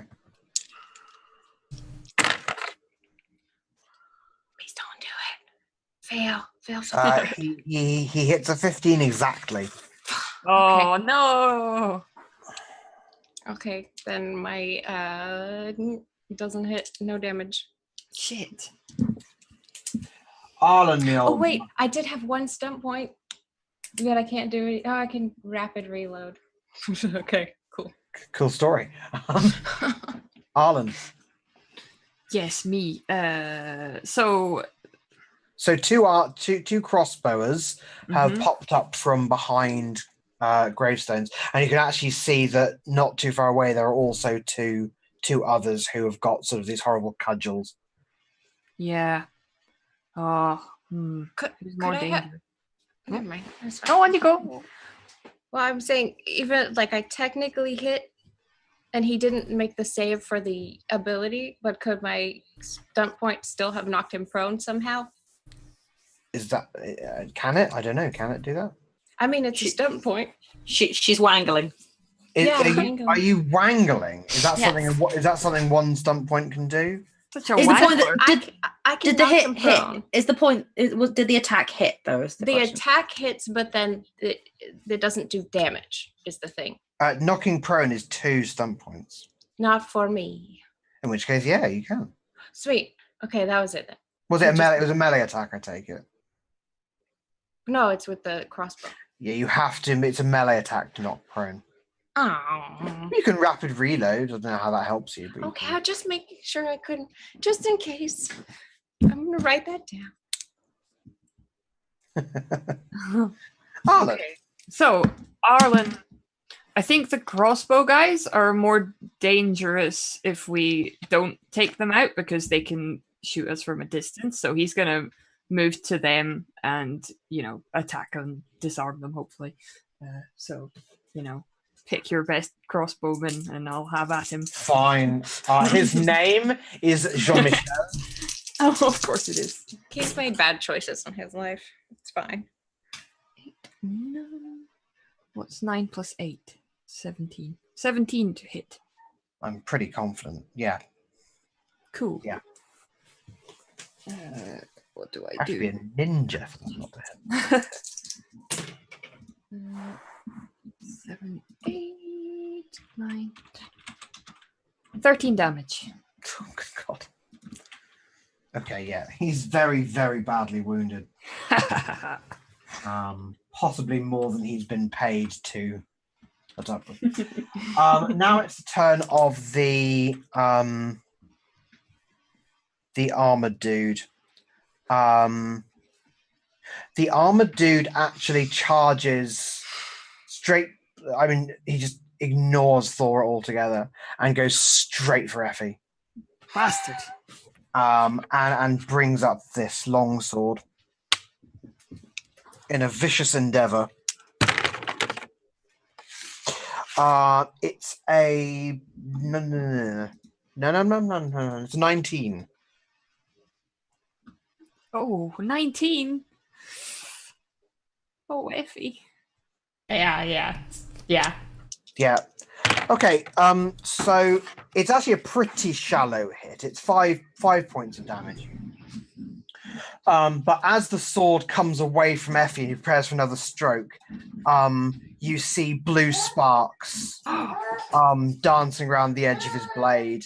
And Tien and you instantly, and probably Arlen a second later, you recognize one of the signature abilities of a Templar to drain the magical essence from a mage. And Effie, you actually lose 9 MP. I happen to like those a lot, thank you. as it's ripped away. Like I said, it's a very shallow cut, but this blue spark, what it does is, I think it's this arc of lightning, blue lightning, comes out of Effie into the blade of the sword, and then he just discharges it into the ground, pulling her magical essence from her. Ew. That's it. You only get one attack, don't you? So that's good. Effie, it's actually your go. Good. Well, she's not a fan of that Shazam there. That was unkind. So she's going to use Arcane Bolt on him. Okay. Like in the face. Wait, because she would know this, I don't, which is fine. Do Templars have a way to like block a mage's attack entirely or diffuse it? Templars you just know generally Templars are pretty resistant to magic. Not like immune by any stretch of the imagination, just somewhat more resistant than others. Yeah, we're gonna stick with that because it's the best plan that she's got, the most likely thing to actually do anything because everything's really hard for her at this level. Yeah, it's a lot of cost. So we're gonna. So it's Dex versus her spell casting. Okay.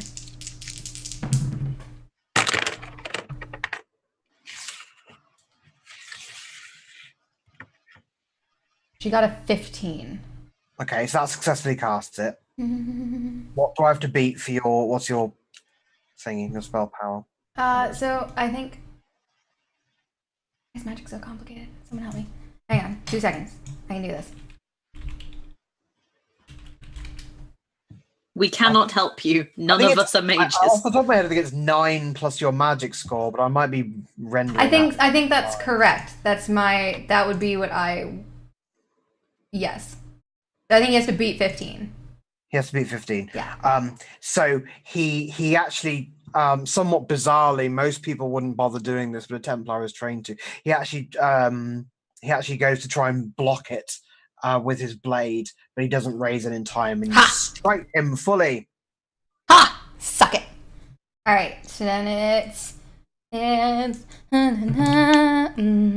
6 points of damage. It's regular. Is that regular? It's not penetrating. No. Yep, he doesn't even flinch. That's too bad. She's gonna take this opportunity to like back up. Yeah, that's probably not bad. Tirod is correct, by the way. If Claude were here, this whole situation would be handled. Mm-hmm. Claude would not stand for this at all. Kick in the face. What would he say? What would he say, Luke? Say nay. Nay. Nay. So now it's the turn of the cudgel-wielding bandits, and they're going to sort of close up with you. One of them is going to launch themselves at Arlen and the other at Tiernan. Fair enough. Bring it on, mate. Bring it, shitheads. Arlen, I'm just going to guess here, but I'm thinking that an 11 probably doesn't beat your defense. Nope. No. So that is just you said sort of. Well, what weapons does Arlen use? He is a dual wielder, one bastard sword, one short sword. Right, fine. So you sort of flick the short sword up and just deflect the blow quite easily. Tiernan, you're possibly a little less lucky. It's a 17. My boy, must you? And it brings down this sort of leather wrapped cudgel, dealing a mighty 8 damage. Tiernan, your rebuttal, sir. Yeah, Conan's rebuttal is probably gonna be so the one that attacked Effie, is he still moving up on her? Yeah, yeah, absolutely. Yeah. And he's got a sword, so he's clearly... He has a long sword, yes. Then Tiernan... A sword and a shield? That's my thing. Other Templar. Don't know if he's a Templar. No, he is a Templar. That's the thing we know. You've seen some pretty clear evidence. It can't be. It just can't be. It's because I don't want to metagame. And I'm like, did I find that out OC or IC? No, it's fine. Calm down. Tiernan is then going to pretty much, like, the cudgel wielder smacked him and he still thought, definitely think the longswordman is more. That's the right call. So Tiernan is going to sort of disengage and I guess charge at his back And I'm gonna. It's fine. We don't have attacks of opportunity in Dragon Age, do we? No. Thank goodness. Yeah. They're our nemesis. Okie dokie. So that is. I've got some stunt points, so just remember that. 6. 10. That's 15 to hit. That will hit. Superb. Then I think none of the things I want to stunt are damage based. So just remember I have 2 stunt points. Sorry. So loud. I'm actually going Unnecessary. to. Actually, you've had a minor help from Caffeine Kitty, so I'm going to give you an extra stunt point. Ooh, Very nice. fancy. I don't think I needed it though. So Okay. that's a. I was quite excited because the only things I'm stunting are things that I get discounted because I'm a fighter now. So that is 7, 8, 9 points of damage. So 3. Oh, I guess that's fine. So what Tin is actually going to do is he's going to adopt a defensive stance. Just because that is naturally his approach when fighting someone, particularly with a sword, is to fight from behind the shield. I'm going to spend that extra stunt point to sort of reposition myself around him. I'm going to skirmish so that I am on the side with the sword compared to Effie. And then I am going to enter a threatening stance because I can, and that's a thing I can do. Because I'm a fighter, damn it. Which means we have to make an opposed check. A defensive, threatening stance. Yeah, So you're putting your shield up and bashing on it with your sword, like a. Well, if you let me finish, he's gonna say words, but it's going to be taunting words. Potentially, if he rolls shit on his willpower save check. I hate systems. Yeah. I don't think he's going to do too terribly well on this. He gets a 7 on that. I mean, I got more than a 7 just on dice rolled. Yeah. So what Tiernan is going to say is he's going to go behind the shield and he's going to go, "If you want to fight someone, fight me." And then anyone within 10 yards of him has to make that roll. Make what roll? Has to make a roll against willpower. Or they think they all want to have a fight at Tiernan. It's the rules as written. Is this the threatened one? Mm-hmm. I was excited when I saw we got that. I was quite excited as well. I can't really imagine this. I guess one of the archers could fire on you. They want, like, it's just everyone within 10 yards. So does he now have to attack you? If he fails, he gets riled and wants to attack me instead. Okay. So it's the turn of the archers. The one that Arlen just almost cut a new one actually bolts. He's limps away as fast as he can. The other has been suddenly riled and looses a bolt against old Tiernan. 17 hit.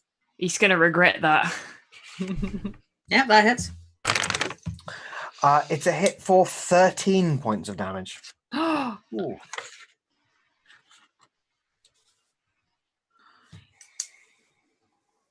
Thora.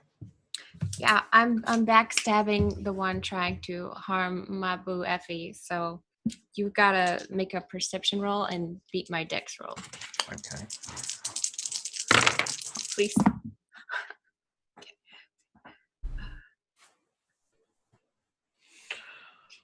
Plus 5, 19. Does he beat a 19 with perception? He doesn't beat a 19 with perception. What's really tragic about this is that he rolled a 17 on the dice. I don't think you can get stunt points exactly. Not for this is just to see if I can backstab him with my attack. Yeah. Right. I think the dragon die in this case would only break a tie. I don't think it can do anything to help him. Okay. Well. Well, 1 second. Are you fucking kidding me? This is a 15 hit. Yes, 15 hits. Okay, cool. And also, I'm going to pierce his armor for 1 stunt point.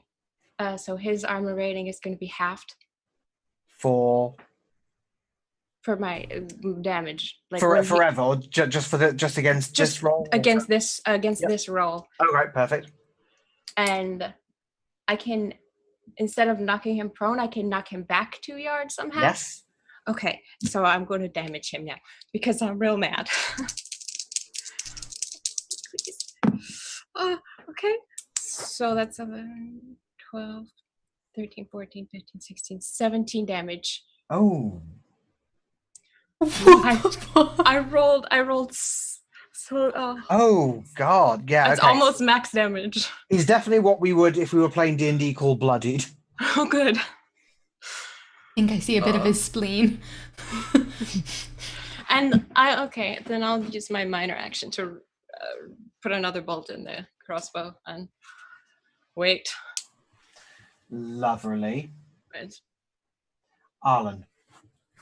Well, this other crossbowman just shot at, my best friend. So Arlen's just going to glare at him and you'll pay for that. And he's going to attack him. So he's just going to glare at him and then attempt murder on him. Well, he attempted to murder Tiernan. Oh, no, I'm not. It's fine. It's just, Oh my goodness. I just got 5 stump points. Shit. This is going to be one dead thug. Good. Okay. He should have ran. This is a lot. 20 to attack. Yeah. Shit, what am I going to do? Let's bring up that old sheet, shall we?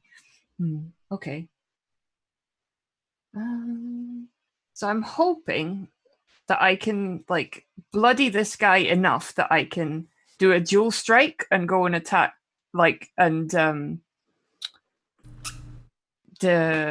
disable the Templar.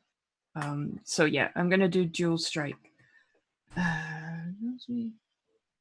Oh wait, is he close enough to do this?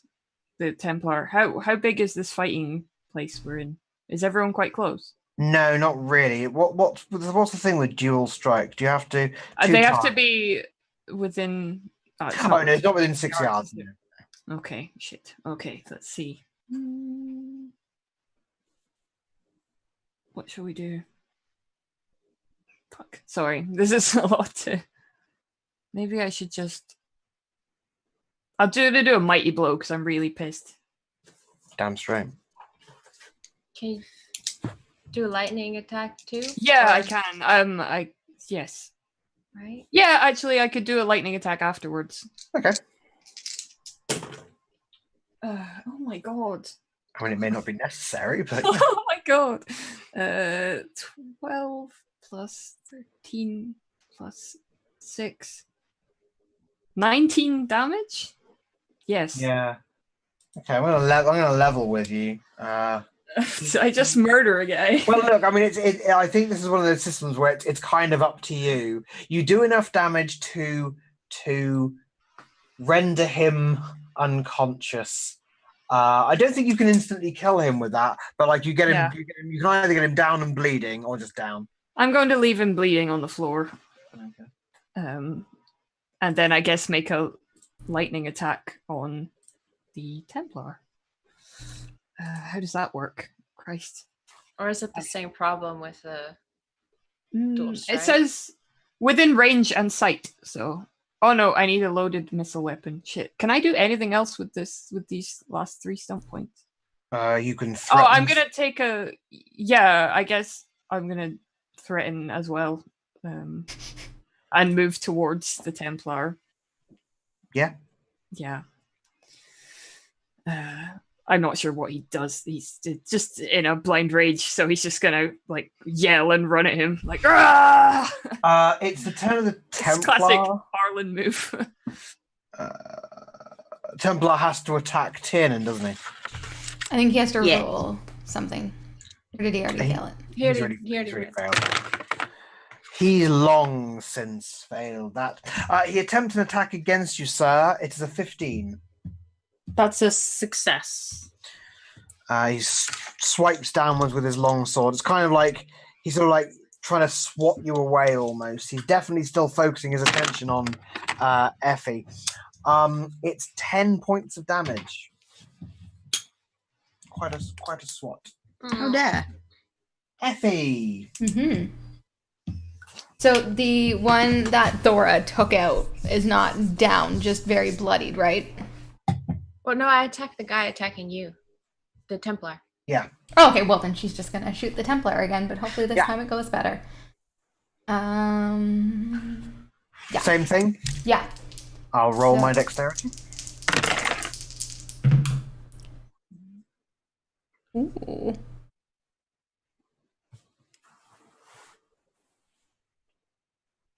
$20 to hit, 30 to succeed. And then he has to, it actually would be against, so I realized I did the math wrong. He would have to beat a 16. Okay. I don't believe he's beaten a 16. Excellent. So then she does 2. Oh, did Caffeine Kitty do a second minor help? What?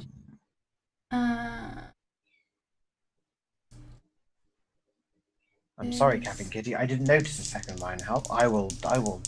You leave it with me.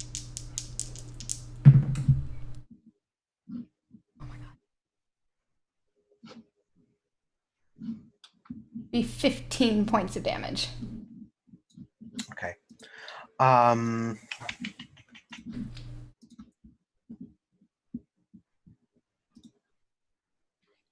Okay. So there's been another minor help. So what I'm going to do is I'm going to this essentially it knocks him back a couple of feet, and he's still just about conscious, but you can see it's taking all of his strength to hold himself up. He's essentially out of the fight. You sort of weakened him. And he's out of the fight. And what happens after this is that the two remaining rando thugs just bugger off. They're not being paid enough for this. They didn't think it would go like this, and one of them's sort of left for dead. And yeah, they run off in the same direction that the first archer ran off in. Can Arlen like immediately round on this Templar guy and sort of like kneel on him? He wants answers. Yeah, I think we'll leave it there. I think we'll leave it there until next time, and you can think about how you're going to interrogate this poor, possibly murderer. Yeah, we'll leave that nicely there. I think for this session. I'm so riled. I will prepare some choice Chant of Light quotes about this. Gosh, yes, I'm going to make him feel very bad about himself. How dare someone lie to my face? Mm-mm. Rather he lied to your ass. I will give one last little nugget just to end the session on. Thora, you actually recognize him now that you see him up close. You've seen him once before. He was the Templar accompanying Captain Laten on the night of your first heist for Ducasse. Fuck. Well, he should have known to stay away.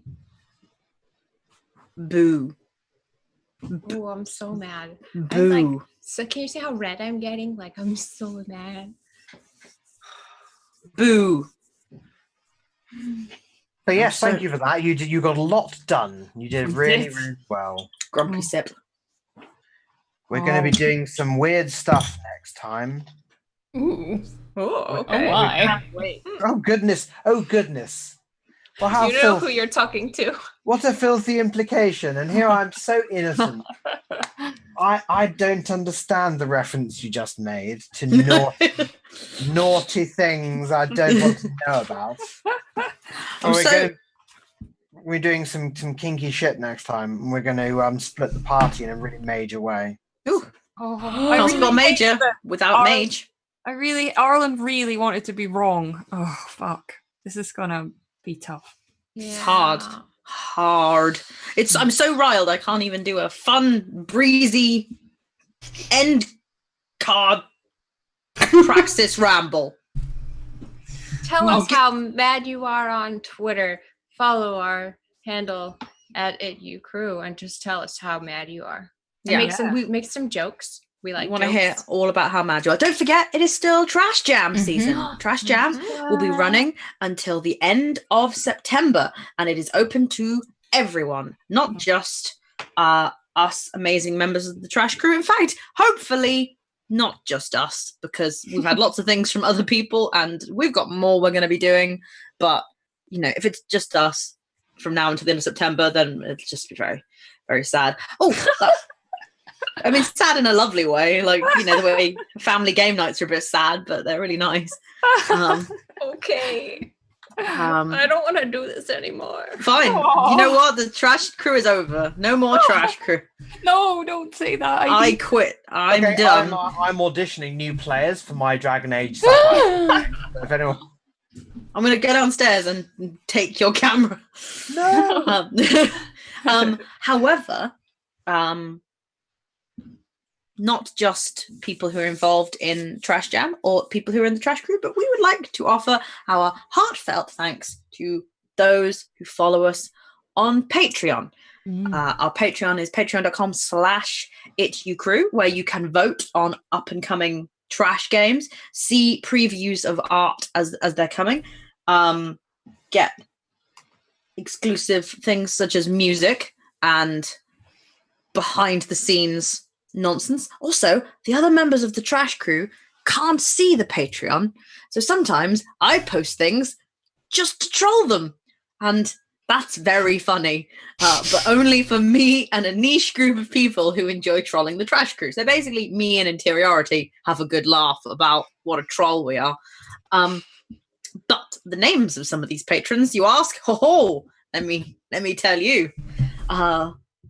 Throw up your trash bags in the chat, please, for our beloved Amy C, Bun Bun of Bun Bun Gaming, Kathleen Kitty, Chris Gallen, Henry Prestige, Hobbs138, James Malloy, Michael Bowman, Mike Fielding, Mike Kilburn, Red Fox, our beloved Saki, and of course, who can forget the man, the myth, the mystery, trash bags, if you please, for everybody's favoritely named patron, Helena Handbasket.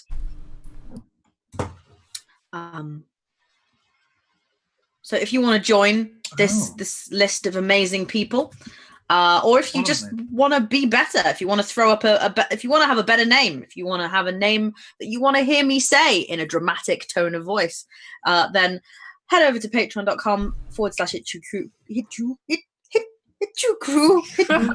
Gesundheit. Well, if you can't find us now, that's on me. Let us know what you thought about the stream over on Twitter. Don't forget to get involved in the Trash Jam, and we will see you in a fortnight's time, which is, if I just check my calendar, Tuesday, the 18th of September, for the next episode of this Dragon Age Under the Sapphire Sun. That was relatively quick and painless. Well done, Praxis. Well done, me. Okay. Good night, everyone.